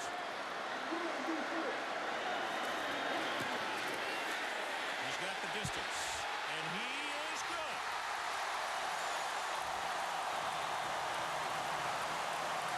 Just the kick from 48 yards.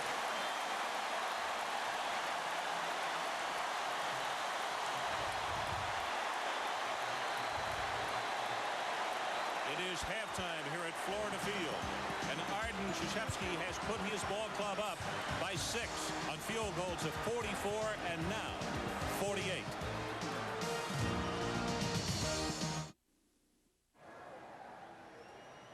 Back at Florida Field and our score to halftime. There you see it. The Gators 6 and Alabama nothing. And Mike, in looking at the first half, I made mention of the second quarter that this is as hard a hitting football game as I've seen in a very, very long time. How about you? Ron, you're right. Folks, if you like great defense, you got to enjoy this game. We're going to show you right here Shane Matthews. This is what he's seeing. 6 and 7 DBs by Alabama and forcing him into some bad throws. Late in the half, Florida went to a 2 tight end offense that helped them. On the other side of the ball, Alabama has been forced by the Florida defense into several turnovers, and they made a lot of mistakes. 6 fumbles. When you look at the stats, the key stat is fumbles lost. 3 fumbles lost by Alabama. They fumbled 6 times. And the rushing yardage by Florida, only 39 yards rushing. Great defensive first half. Well, those numbers tell the story. Alabama having lost 3 fumbles in the first half. And, of course, that one that Florida lost very costly as they had driven the ball deep into Crimson Tide territory. Rulon will kick it off for Florida. Again, it's David Palmer, number 2 for Alabama, back deep, standing at the goal line. This is going to come up short and will come down at the 10-yard line to Chris Anderson. Across the 25, and he gets collared, and I mean literally, at the 27-yard line. Good return is Leroy Jones, number 90, was downfield to hit him with the head high tackle.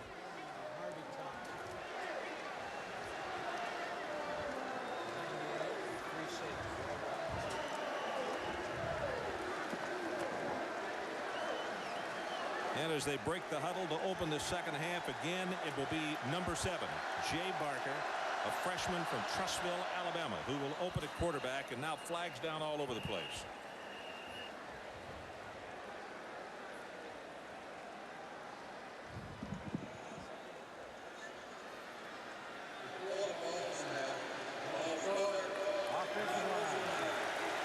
John Stevenson, and the right tackle position 3 times tonight now has cost penalty yardage to Alabama. You remember Roosevelt Patterson, who had come into the ball game back in the first half, number 77. But the kids are anxious, and Mike, when you're playing against this kind of hard-hitting defense, every quick step is an advantage. Barker takes the hit. McCoy comes in to finish him off. Punk made the initial tackle on him. I think, see, the first play Alabama opens up with is the option. They're going to try to get Jay Barker and Saran Stacy on the corner. Tim Polk, number 99, made the tackle. Again, it looked like they had problems with the fake to the fullback. Looks like the fullback's trying to grab a hold of the ball and not keeping his pocket wide open so Jay Barker can pull the ball.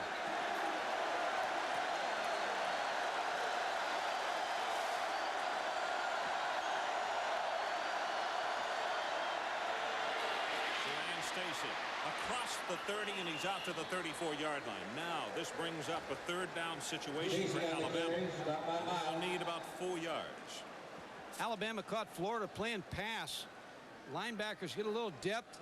They get the ball in the draw fake to Saran Stacy. Look at the block on the linebackers. I'll tell you, Saran Stacy's getting better as the game goes along. In the second quarter, I saw him picking it up a little bit also, and he didn't play last year, so all the experience helps him.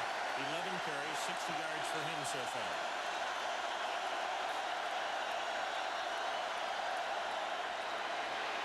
Barker's pass is intercepted. That's Will White, and he had 3 last year in this same ball game.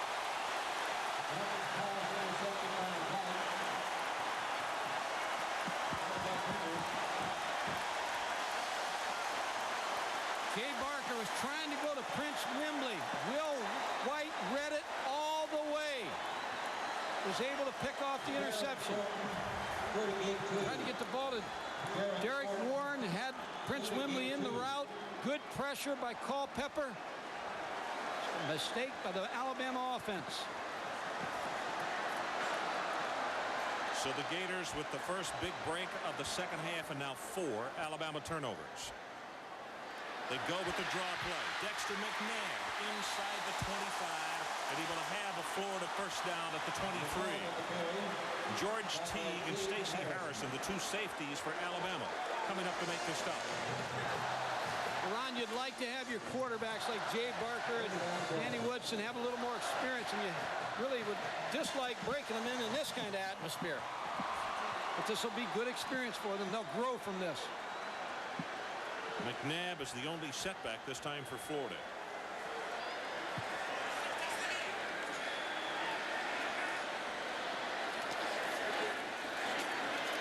Matthews gets it away for the end zone. It is caught by Trey Everett. Touchdown.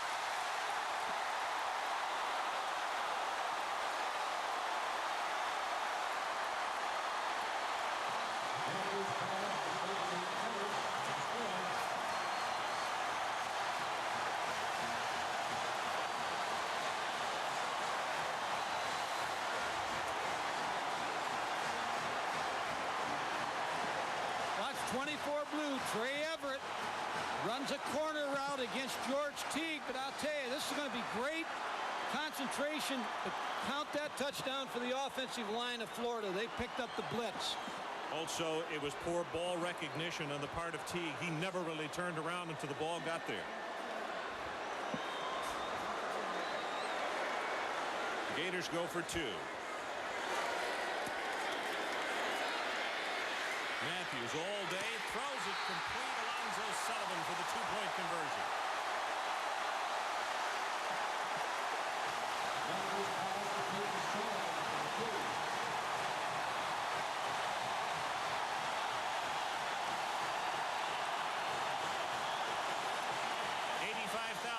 Voicing their approval in Gainesville.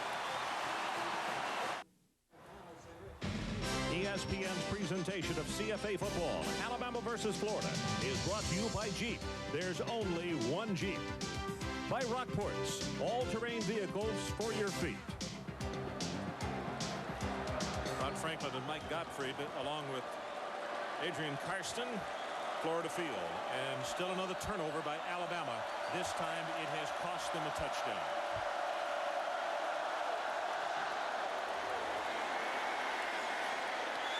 Palmer from the goal line. Crosses the 20. Still on his feet, and he will be stopped at the 34th. Will White with the interception. I had a chance to talk with him yesterday because last year he had 3 against this same Crimson Tide team. Well, basically, it was just one of those days that everything went right for me. You know, sometimes you just have those days that everything go right, and that definitely was one of those days. Bringing them down here, hopefully I can have a game such as, you know, last year, or hopefully get close to it.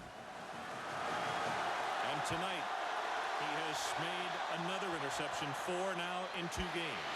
As the pass completed to Prince Wimbley. White out to help on the tackle, along with number 3, Larry Kennedy. And that's going to be a gain of very close to 10. Both defenses have forced the action on the offense, and Alabama's defense after the interception caught and just gave up that touchdown pass in man coverage. Ron Zook's just going to keep pressuring the young quarterbacks tonight. Blitzes from the inside, blitzes from the outside. Wimbley now 3 catches for 34 yards. Saran Stacy. You can see a good lead block, and he is out to the 49, and let's go to Tim Brando. Yeah, you're wondering who's going to take over for Robo quarterback against Penn State. Well, here he is, Reggie Perry to Yanni Jackson. Second drive of the game for the Trojans. They lead against Penn State. The 5th-ranked Nittany Lions down 7-0 in the first. Back to Ron, Mike, and Adrian. Well, one thing that'll get you in a lot of trouble, and that is comparing scores in college football. But it is the type of year that Central Michigan today, 2 weeks ago, was Memphis State, who knocked off that same Southern Cal team. Saran Stacy with a good, tough, hard run to the 46. Fee Bartley, who is, we're happy to report, okay and back on the field after almost knocking himself out in the second quarter, was there to make the tackle. Stacy now 12 carries, 68 yards. Rick Brown comes into the ball game. He is from Fort Worth, Texas. Wears number 82 for the Crimson Tide, wide receiver. Pitch to Stacy. Hit in the backfield, and on a second effort, Mike, I think he's going to have the first down. He was dead in the water as Polk was coming through, and also Harvey Thomas, and he got away from both of them. Here's what Alabama's doing. You see the unbalanced line to the right with only 2 linemen. Florida adjusts on this play, but again, a nice run by Saran Stacy to get close and pick up the first down. About to go into 11 minutes left to play in this third period as Florida struck early, taking advantage of the Will White interception. Derek Lassie will be caught at the line of scrimmage. Tony McCoy, a senior from Orlando, comes up big in the play. You know, it was very easy and very quick to understand that in talking with the Florida players the last couple of days that Tony McCoy is very, very popular, and they think that his abilities are equal to some of the people who have just graduated this past year. And Florida lost some excellent defensive personnel. Huey Richardson for starters.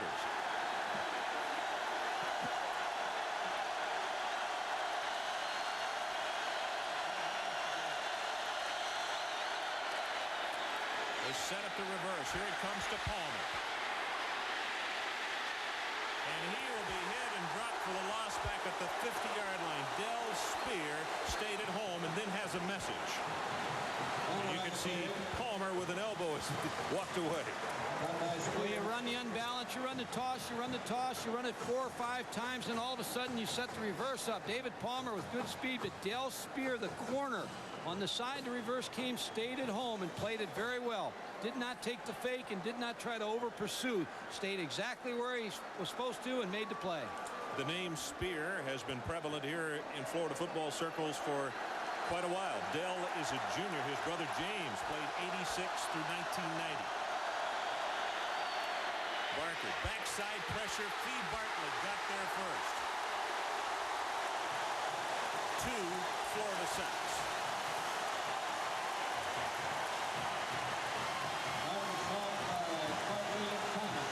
Florida defense brought Fee Bartley from the backside. Pressure again. 4 players from the backside are coming. It's very difficult. Sees all 4 coming. It's almost impossible to pick them up. Tight end Derek Warren tried to come off late, but the quickness of Fee Bartley was there, and he made the play on Barker. Williamson, his longest punt, 48 yards, and Florida very close to blocking that one. Is Duncan on the run. Breaks 1 tackle, but will not break the next. Great coverage with the Crimson Tide at the 30. 31 yards in the kick. 8 on the return.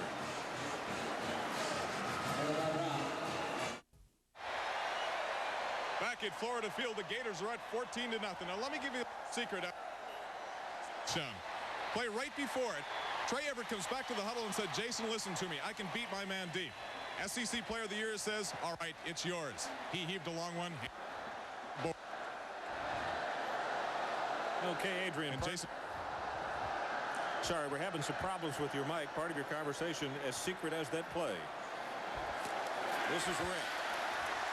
Breaks it for 5 and now close to 10. And the one thing that Mike talked about off the top of the telecast, there is a mirage of sorts, but don't misunderstand.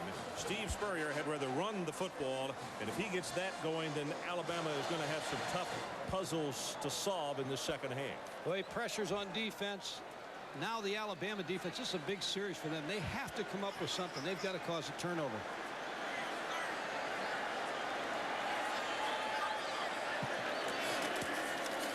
Go on the ground again. Oh, what a hit in the backfield.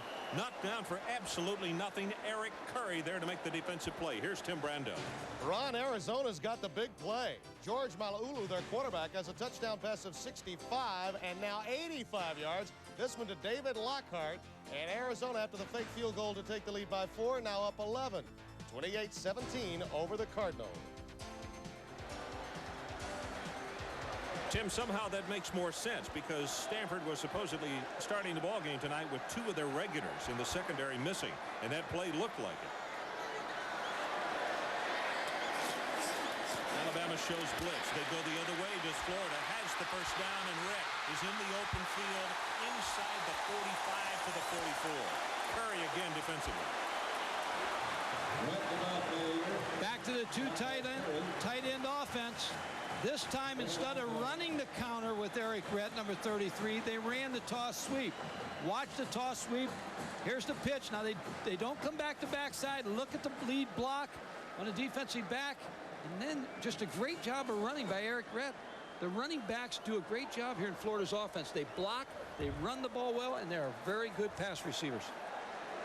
Eric Rett led the SEC in total rushing last year with 845 yards. He has 76 this evening. Flags go down, and the 25-second clock shows 0-0. And as you see Rett trotting down the field, the quick hitter right there, he thought he was going to have a big Delay game. of game, way to snap the ball on time, 5 yards offense.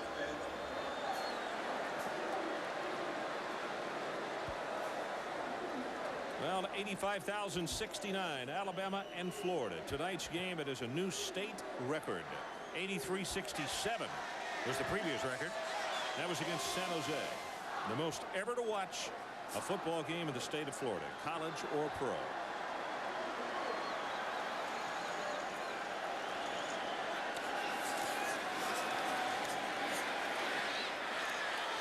Incomplete. Good coverage. The ball a tad high. Alonzo Sullivan is the man he wanted, but it was McMillan. All-American Junior College from Glendale Junior College was there defensively. Sometimes you wonder how you get these delay of game penalties, but when offensively, with Steve Spurrier, you're using so many formations. Sometimes they're just a little slow getting on the field, getting the play to the quarterback, then to the line of scrimmage when you're shifting so much personnel around, and that's what happened when they got the delay of game call. 6.5 minutes, Mike, left in this third quarter. It has gone very quickly, and the Gators have struck by way of a turnover. White with the interception, then they got the touchdown pass to Everett. Marker goes down. Pass is thrown to the tight end Charles Dean, and he is tackled at the line of scrimmage. Now let's see. The marker has been thrown deep in that right corner spot. Matthews pass to Dean. Flag. Called it right in front of Gene Stallings, too, so he's going to get an earful when he goes back to pick his flag up. Jimmy Harper, I mentioned early on in the telecast, one of the veterans in college football, and particularly here in the SEC, and defensive holding. Boy, are you right. It was called right in front of Gene. I asked Jimmy Harper the tough things that they're confronted with. The defensive backfield, the 10-yard penalty, automatic first down. As you watch it, I'll continue this story because it should be self-explanatory, but ask him what has become even tougher in college football, and he said the fact that we continue to get new calls that are purely our decision, at our discretion. And he said we've already got enough of those, and the fans, you know, just, he said, they're so big and so quick now. It's really tough. I think he blew that call. Rep goes for 12. Well, I disagree with you. I mean, unless they were doing the Texas two-step, that's holding. Let's go to Tim Brando. Florida State, the neighbors of the Gators. Marquette Smith with an 11-yard touchdown run against Western Michigan. Fellas, best call in college football today by Lee Corso. He said they beat Western Michigan by 50 after what Central Michigan did to Michigan State. They get 2 weeks to prepare now for the Wolverines. Florida State, boy, convincingly tonight.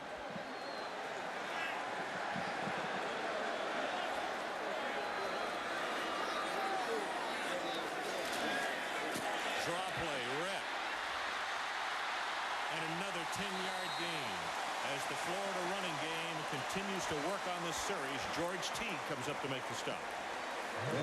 When they hit that touchdown pass just a little bit ago, that opened up the running game. Here's a draw. Eric Ritt, number 33. Watch it just open up. Good block on John Sullins by the offensive guard. George Teague eventually makes the play after a long game. Good look at that Florida offensive line. Mark White, Hisham Ismail, Cal Dixon, Jimmy Watson, and Tony Rowell. As the chain is stretched, and it's a Florida first down. Jim Watson is the only new face up there. The rest were starters last year. The other question mark was Rowell at right tackle, who underwent knee surgery after being hurt against Florida State, a game that we had last year. And you might remember the injury that he underwent, but that he suffered, I should say.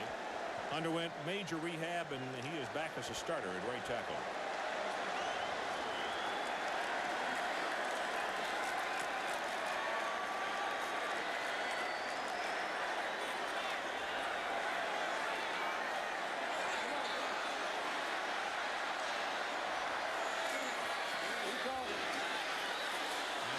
Continues to roll the pocket, and he just throws this one away. Sullivan was the closest man to it.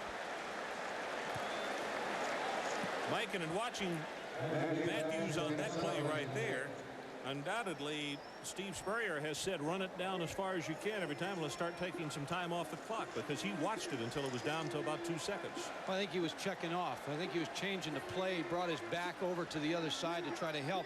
So when Alabama has their problem with a 4-man rush backside, it's because a center or a back's not coming back that way to help. Florida just moved a man over to help on the blitz.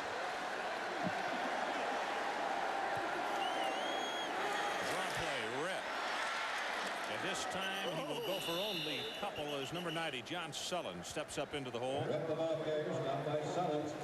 And the all-conference performer from last year knocks him down hard. He's a senior from Oxford, Mississippi.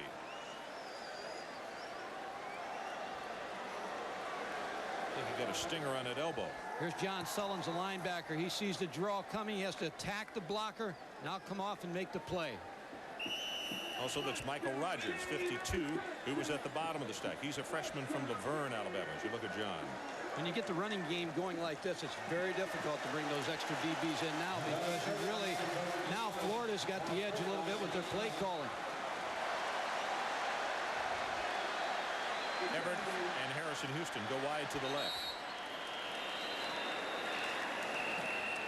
And a timeout is called by Florida. The 25-second clock was down to 2. We'll go away for a moment. We'll be right back. Florida by a pair.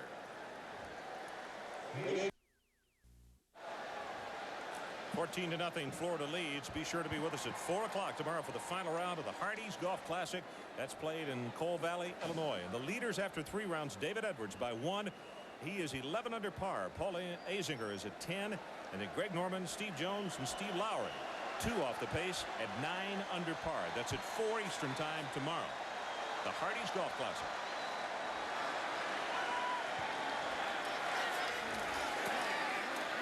Matthews drills it. Touchdown, Florida. Willie Jackson.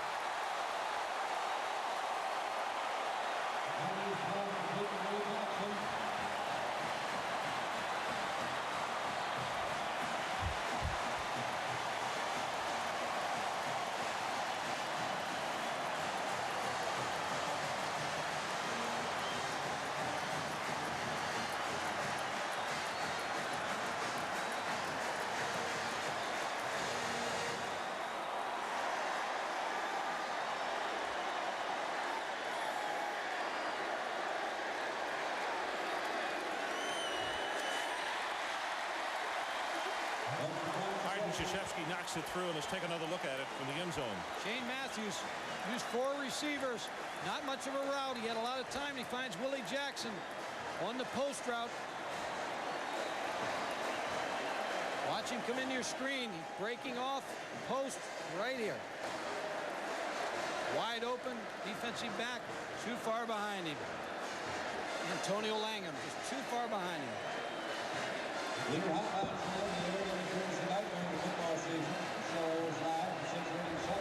Teague and Gene Stallings talking across the way. Now all of a sudden it is 21-0 with just over 4 minutes to play in the 3rd period. Hey, don't forget game day. Get your college football Saturday kicked off. With a comprehensive look at the day's action, Chris Fowler and Lee Corso. That's at 11:30 Eastern time. And then next week, here are the games. Kentucky and Indiana. Steve Fisiak and Gary Danielson will be there as the Hoosiers, led by Vaughn Dunbar, host Bill Curry's Kentucky Wildcats at 12:30 Eastern time. And then Mike and I will be in Austin, Texas next Saturday night, 7:30 Eastern, as the Auburn Tigers take on the Texas Longhorns. All next week right here on ESPN. And of course, a great one on Thursday night. You saw the promo just a moment ago. It is Virginia and Georgia Tech.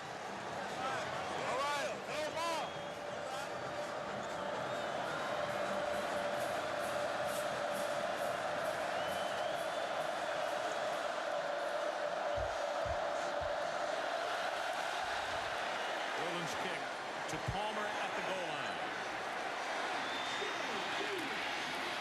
The 20 has a lane, and then it closed up at the 25-yard line. Well, it appeared for the world that he might have a big run back. Monty Duncan on the stop, and here's Tim Brando. Back to Tucson we go. Stanford, Jason Columbus, he can put it in the air, but why not give it to J.J. Lastly? J.J. goes 14 yards. They go for 2 to the Cardinal, but they fail. It's 28-23, 5-point game midway through the 4th quarter. Well, 51 points scored in that one.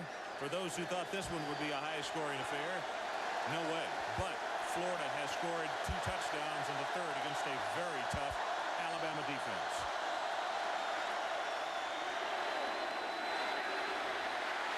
Palmer at the 30. And that will be the end of the way. He will pick up a couple as Will White, number 2, makes the stop. But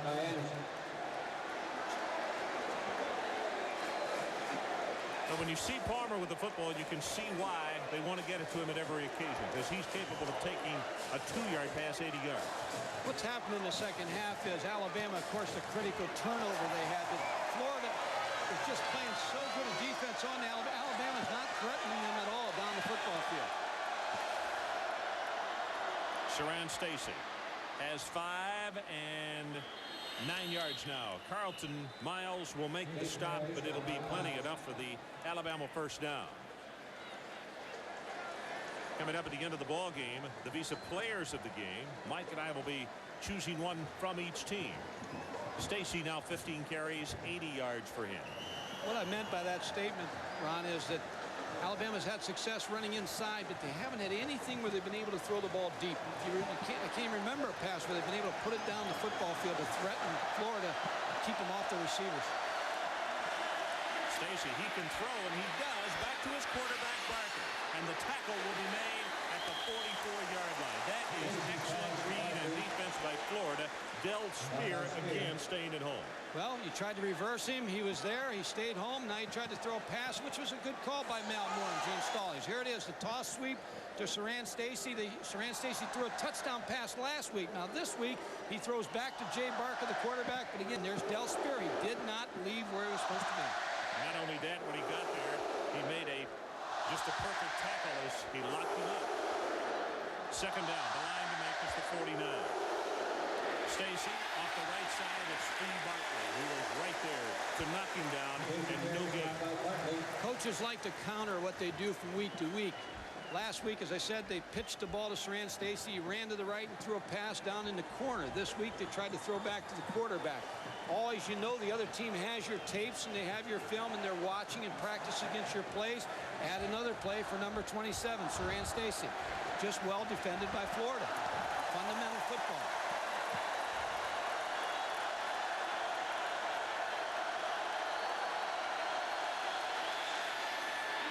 Stacy with the ball, and he will be stopped. Maybe a gain of 1 in the play. Also Brad Culpepper, and listen to this ovation for the Florida defense.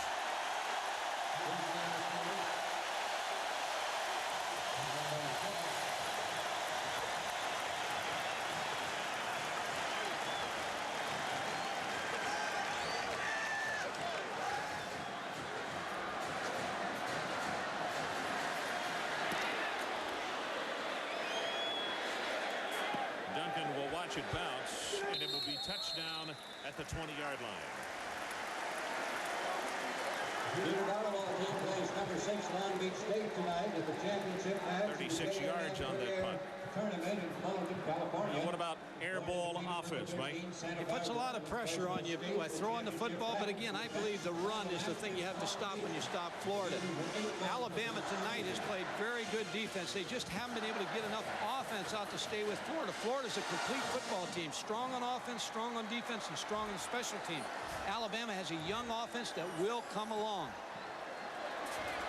Well, you could see those numbers that Spurrier's clubs have racked up at both Duke and now coming down here to Alabama. Red hit in the backfield, and again, good defense. Jeremy Nunley, number 73. I guess the biggest point to make about that graphic that we saw just a moment ago, Mike, is the fact that not as many yards passing here in Florida, but if you look at the break offensively, passing and running, it's like 50-50. Oh, it's even, dead even. And you get in some games, he likes balance. Every coach, if you ask them what they want to do, they want balance in their offense. But the team that runs wins. The team that has success running the football, you have to be able to run it. This is McNabb. 5, 10, 15.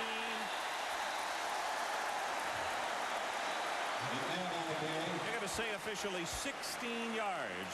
And the man who is chiseled.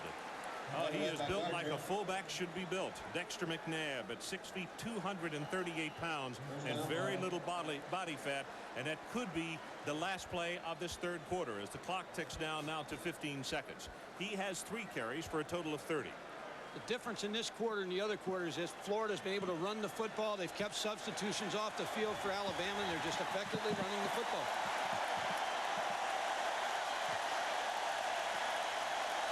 Four fingers go up, down on the field of play.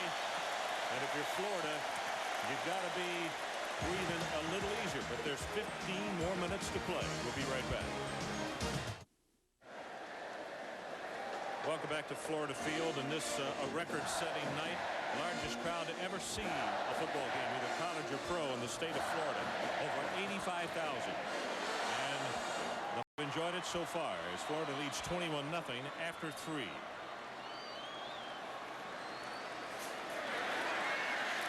Red again. Not much doing on this one. And right now, let's take a look at the Army storyline.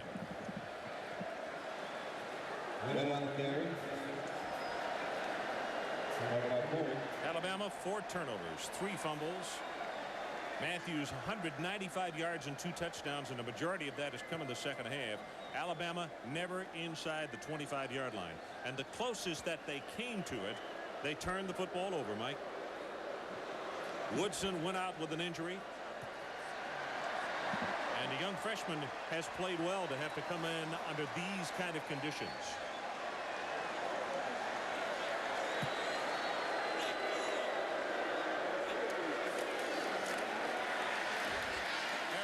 The middle breaks it open, and there's a foot race. Caught from behind at the 16-yard line by McMillan.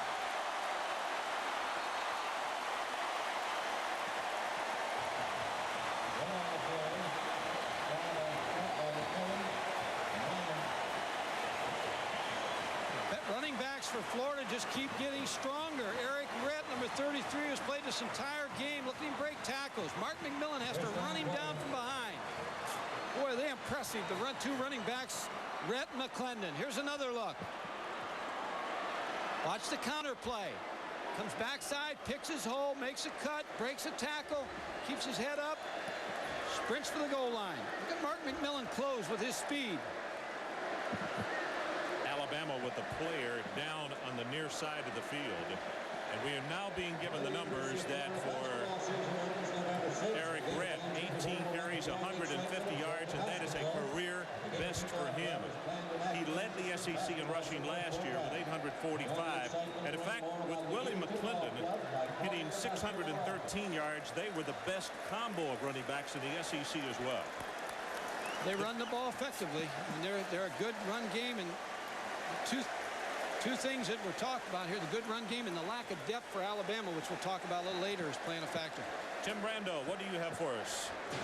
Saturday the 14th, Ron and Mike, is the day of the fade. Gerback to Howard. Now it's Saka to Terry Smith, as the Nittany Lions have knotted the score against Southern California at 7. Back to Ron, Mike, and Adrian Karsten. Thanks, Tim. Great story on Saka this morning on game day, and the difficulties he and his head coach have had, but they obviously have solved it.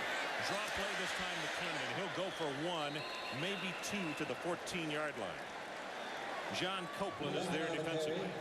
Ron was talking about earlier the fact that the depth problem Gene Stallings has. When he took over this team, there was a lack of depth and a lack of people to play, and it's evident when you have to play 12 freshmen. 12 freshmen played in a Temple game. It's going to take a while to get this program. They would have been my staff of the year last year for the job they did with the players that they had last year and the injuries that occurred. I just think they did an outstanding job last year, and they need to grow from this game.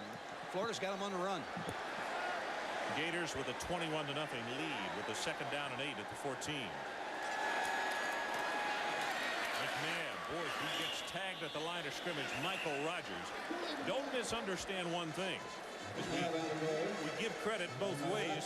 Alabama is down 21-0, but defensively, this group of guys, they haven't turned the football over. They will really come up and pop you. They're wearing down a little bit. Here you see Michael Rogers, number 52, take on the draw. Dexter McNabb. The running game of Florida has been the difference in the second half. The lack of depth for Alabama and the turnovers by the offense.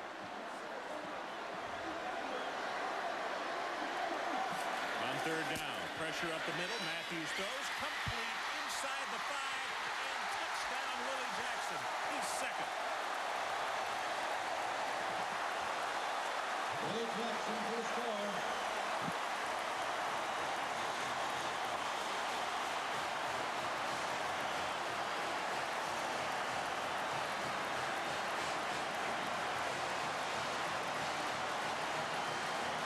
When you have trouble stopping him, you got to go to man coverage. Willie Jackson just beats Mark McMillan.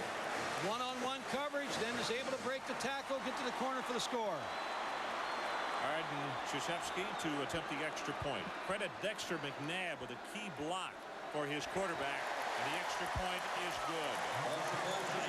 One more look at it as Shane Matthews zips it to Jackson, and he breaks the tackle of Mark McMillan, and the reaction of the head coach. Steve Spurrier likes what he sees.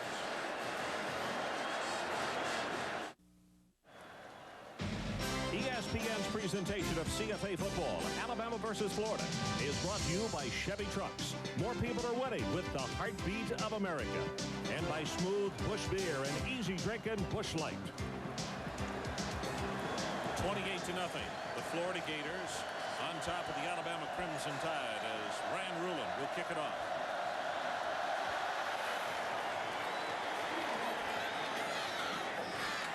Chris Anderson. And at the 25 is knocked out of bounds. Tim Brando. Maryland and Syracuse, really a critical intersectional game between the ACC and the Big East, Ron. Syracuse already leading 24-17. The game at Byrd Stadium. Here's the punt coming down to Shelby Hill. He will angle quickly for the sidelines, gets a nice block, and is set free. And look at this, a little bit of high stepping into the end zone. The Orangemen now lead the Terps 31-17 in the fourth. Syracuse making some noise as Maryland had led in that ball game, but now all of a sudden they've scored 31 points. Barker's pass is blocked at the line of scrimmage. Number 98, Harvey Thomas, is the man who got a hand on it, and Brad Culpepper was also coming with some pressure, but it was Thomas who knocked it down. You know, Willie Jackson is working on some pretty good numbers tonight because for his career, 4 catches, 56 yards, 3 touchdowns. He's got 2 of those tonight. He's had a good night. Jay Barker's just going to have to get some good playing experience in this quarter. Check Danny Woodson's injury when they get back home.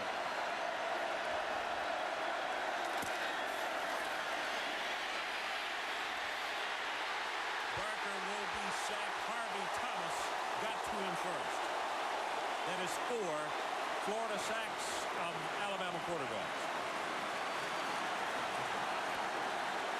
The four-man rush again. Eddie Robinson, inside linebacker, is going to come free. Martin Houston picked up the outside tackle. That let Ed Robinson come free. Harvey Thomas joined in the sack. 6 people came on that blitz. Rob Kirkbride to gate 1.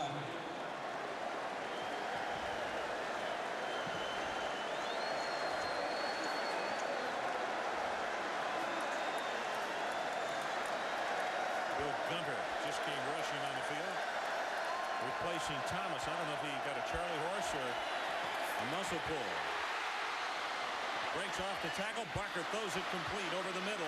Martin Houston running hard, and he will have the first down, plus now about 10 yards. 35 yards in the pass play. And Jay Barker looked as though he was going to be sacked again back at the 10-yard line, and he came free. Florida played pass coverage, ran a 4-2 defense, dropped people in coverage. Jay Barker was almost trapped, came out of it, smart enough, found Martin Houston. Martin Houston with good gain. Tony McCoy almost had him behind the line of scrimmage.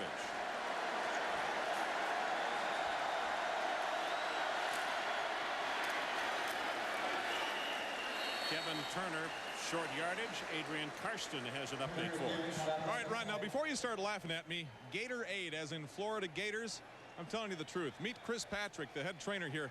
What was the inception of Gatorade all about? When did this happen? Well, it happened in the early to the mid-'60s. In fact, this is the 25th year, 21st anniversary of Gatorade being available to the public. It started out as an idea, a way to get people to get their fluids back in their system, and out of that evolved trying to take sweat and electrolytes and so forth and balance it up. Ron Franklin.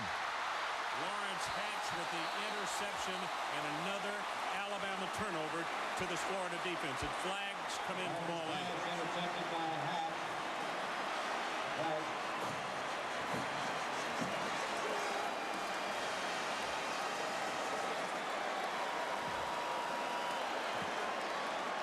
Well, that pass forced just a little too much, and you'll see right here, good coverage.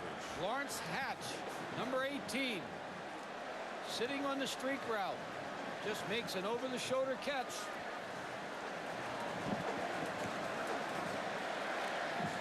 And it looks like that's going to be face masking. They pressure you and then pressure you into throws. After the interception, the first down, blue.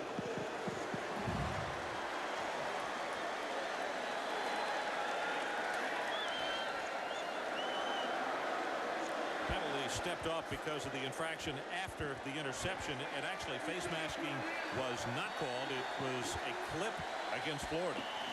So the new line of scrimmage is the 10-yard line, and we have 10-17 left to play in the ball game. There you see the numbers. Florida 28-0. And remember what we talked about off the top of the telecast, actually in the tease during the scoreboard show.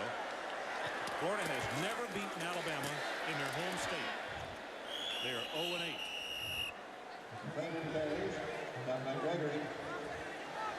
But they got a pretty good start on it tonight. Will White, number 2 in the left part of your screen, had an interception tonight, which was key to turn things around in the second half. Of course, he had 3 last year against Alabama.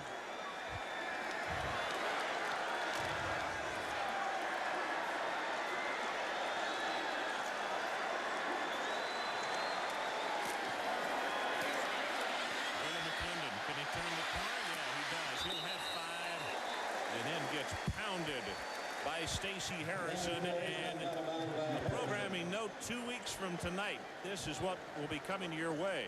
Auburn at Tennessee. We will be in Knoxville. Next week it is Auburn in Texas. Then we head up to Knoxville, Tennessee for the 90+ thousand. Boy, they won a big one today impressively over a good UCLA team. Punt block started it all off for them. They just really played well. We saw them against Louisville a couple weeks ago. They were playing well, and they played great defense today. Andy Kelly had a big day, and a big win for him against UCLA.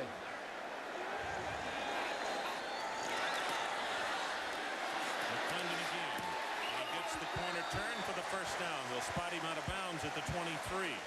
George Teague and Byron Sneed-Proctor making the stop.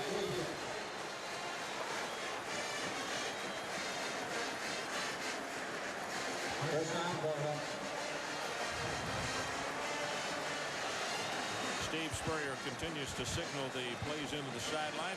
Always dons a visor when they play the games in the daytime, but not at night. He never wears that thing.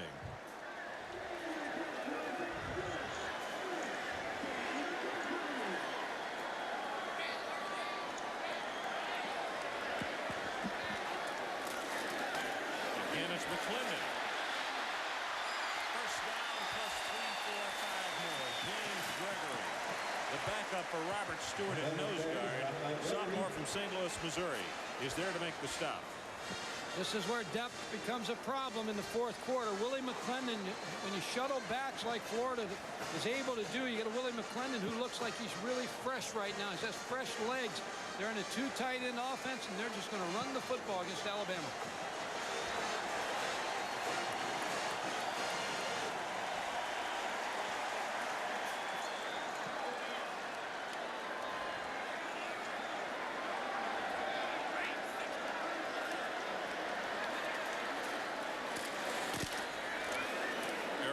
You can hear the pads popping. He's going to have a couple as he comes back to the open side of the field this time. Michael Rogers, number 52, the freshman from Laverne. And the numbers on Shane, it got off to a shaky start, Mike, in the first half, but now 207 yards. A couple of touchdown passes and a couple of interceptions. 3 touchdown passes, actually. That's right. Trey Everett got one as well. Well, he was not in that frame of mind in the first half, was he? Things settled down for him, and they were able to start running the football with success, which opened up the pass.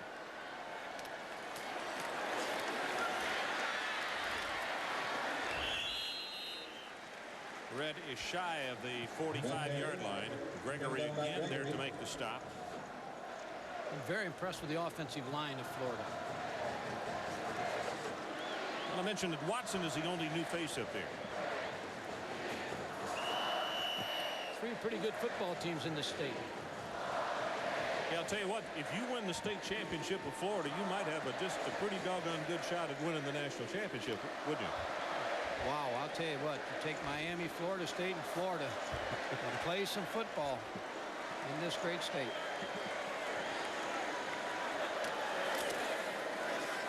Hands it back to the quarterback, and he is going to go long.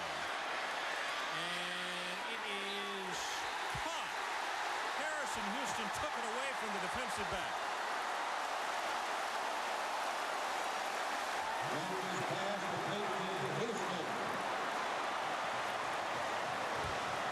Hey, you run, pitch the ball, give it back to the quarterback.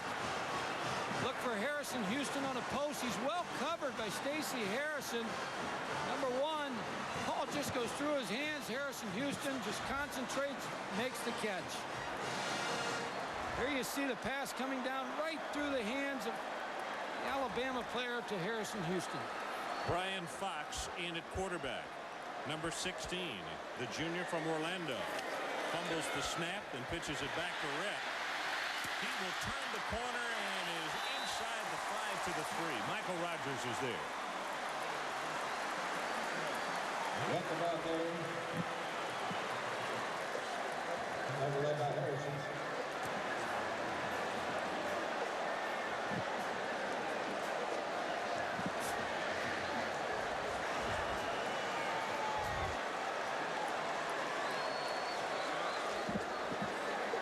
Shane Matthews is okay. We were just checking. His head coach just wanted to see Brian Fox get some snaps in a ball game that they lead 28 to nothing.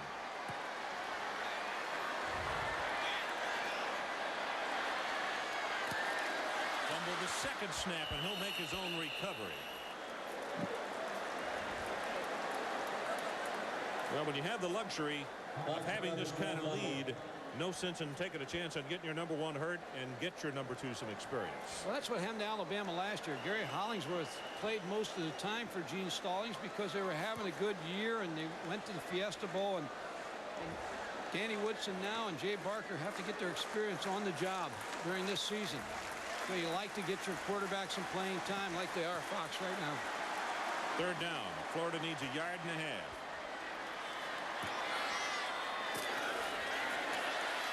Brett, touchdown Gators.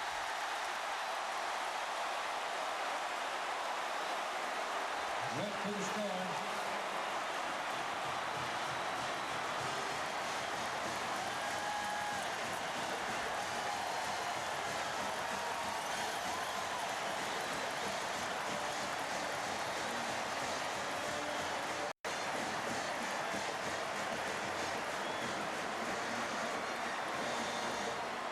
Side of the offensive line, give credit to, and also Kelvin Randolph, sophomore from Tallahassee, with a lead block. He was in at fullback. Arden Krzyzewski to attempt the extra point. He has got it. He's perfect tonight. And with 5 minutes 36 seconds left to play on this one, Eric Rett scores the touchdown, and the Florida Gators, ranked number 6 in the nation, go on top 35 to nothing.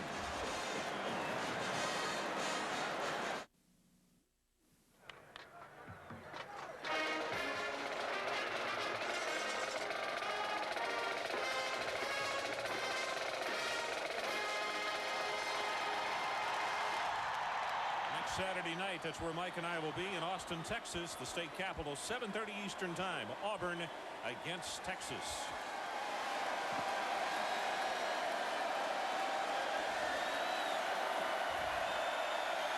Florida was favored in this one, but I'm not sure anybody would have believed this kind of score with 5.5 minutes left to play in the ball game.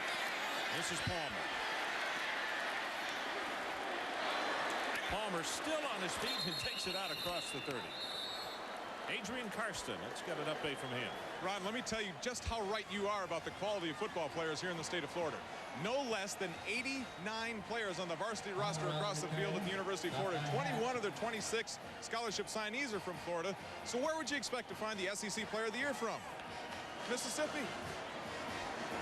There he is. His father played football at Ole Miss, in fact. Shane Matthews. Of course, he is out of Pascagoula, Mississippi, down on the Mississippi Gulf Coast.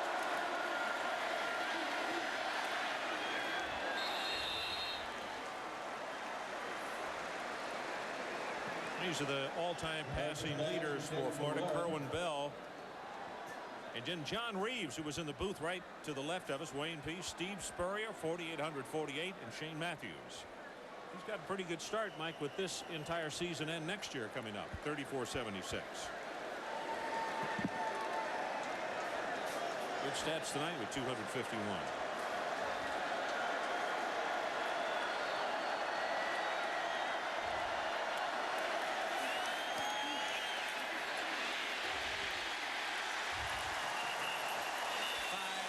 sacks tonight for Florida. Culpepper and Brandon this time. There's two good reasons why you recruit in Florida. Number one is there's a lot of players, and then when you're coaching in the northern schools, you want to get out of that weather and come on down and recruit them. And there's just so many players in the South. When you look at Florida State, Florida, and Miami, that just helps high school football when they're playing so well also. The state of Florida is sending an amazing number of kids into Division I football now. Flag comes down.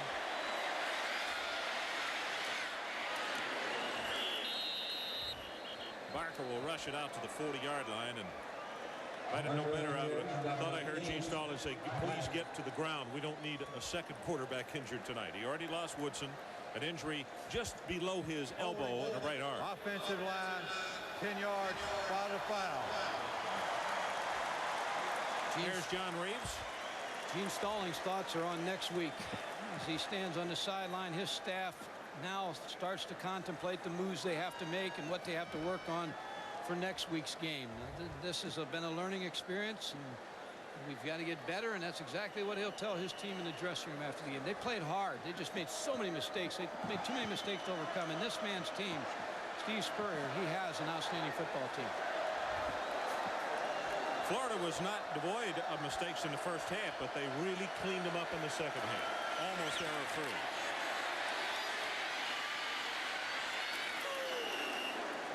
Hear the groan of the crowd as Barker really takes a shot from Tim Paulk. Number 99. And the punting unit comes on again. 4:03 left to play in this ball game. Tank Williamson has been a busy man tonight. He's done a very good job.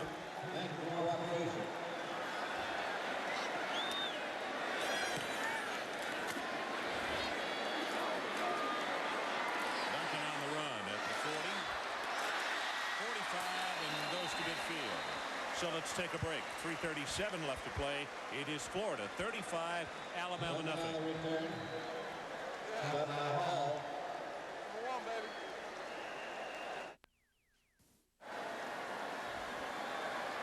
We're back with just over 3.5 minutes to play in this ball game at Florida Field. 35-0. The Gators, number 6 ranked over Alabama.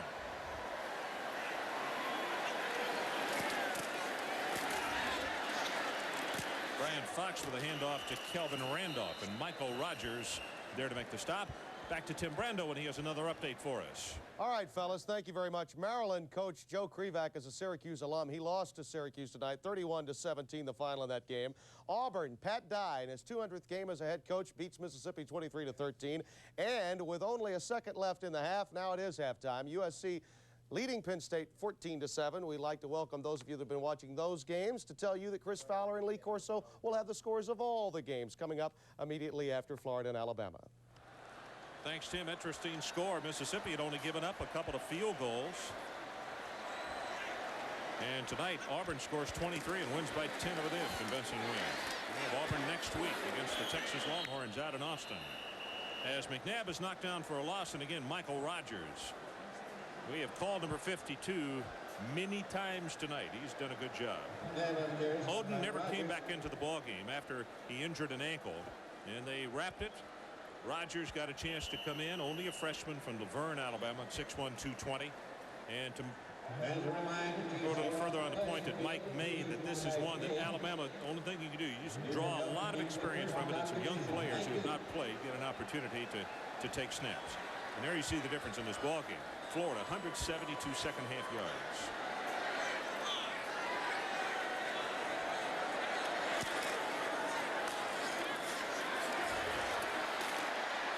Dexter McNabb.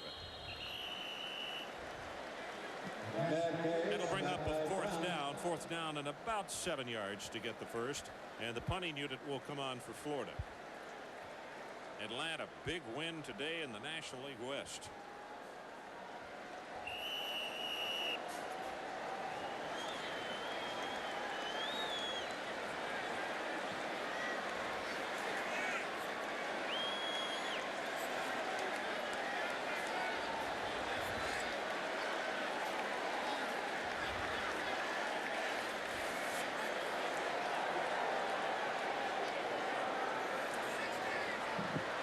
punt formation, and Florida will let the clock go down and get the 5-yard penalty. If it happens, there's the whistle.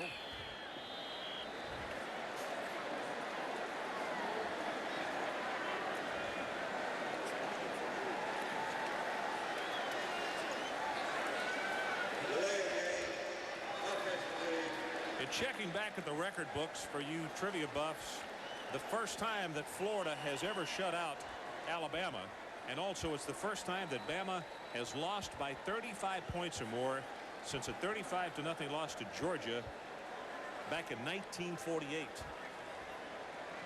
Alabama's had such a tradition-rich football program. Edges kick end over end.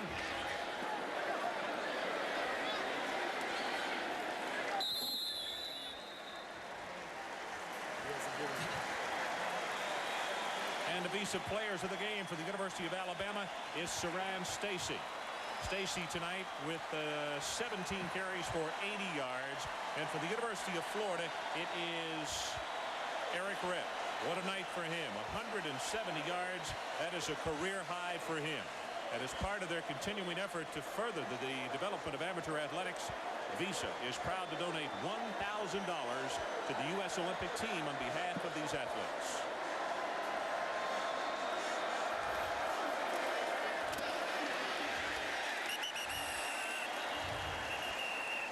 Barker with the mix-up. Now under a minute to play.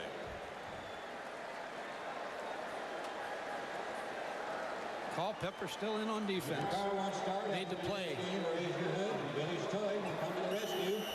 Culpepper now coming out of the ballgame. We mentioned off the top of the telecast, he is a third-generation athlete here at the University of Florida. Grandfather and his father both played here. Barker's pass delivered incomplete.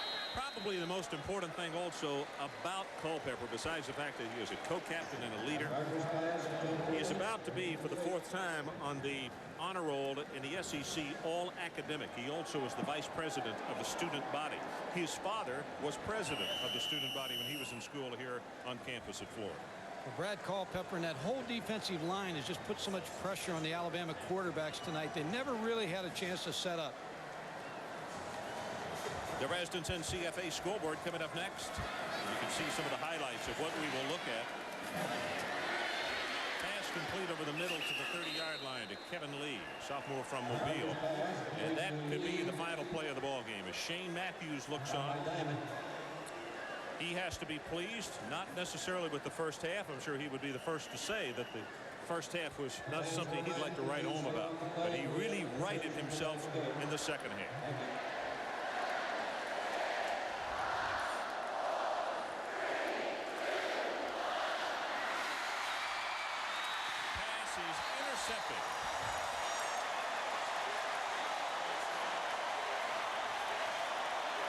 Scavella makes the interception.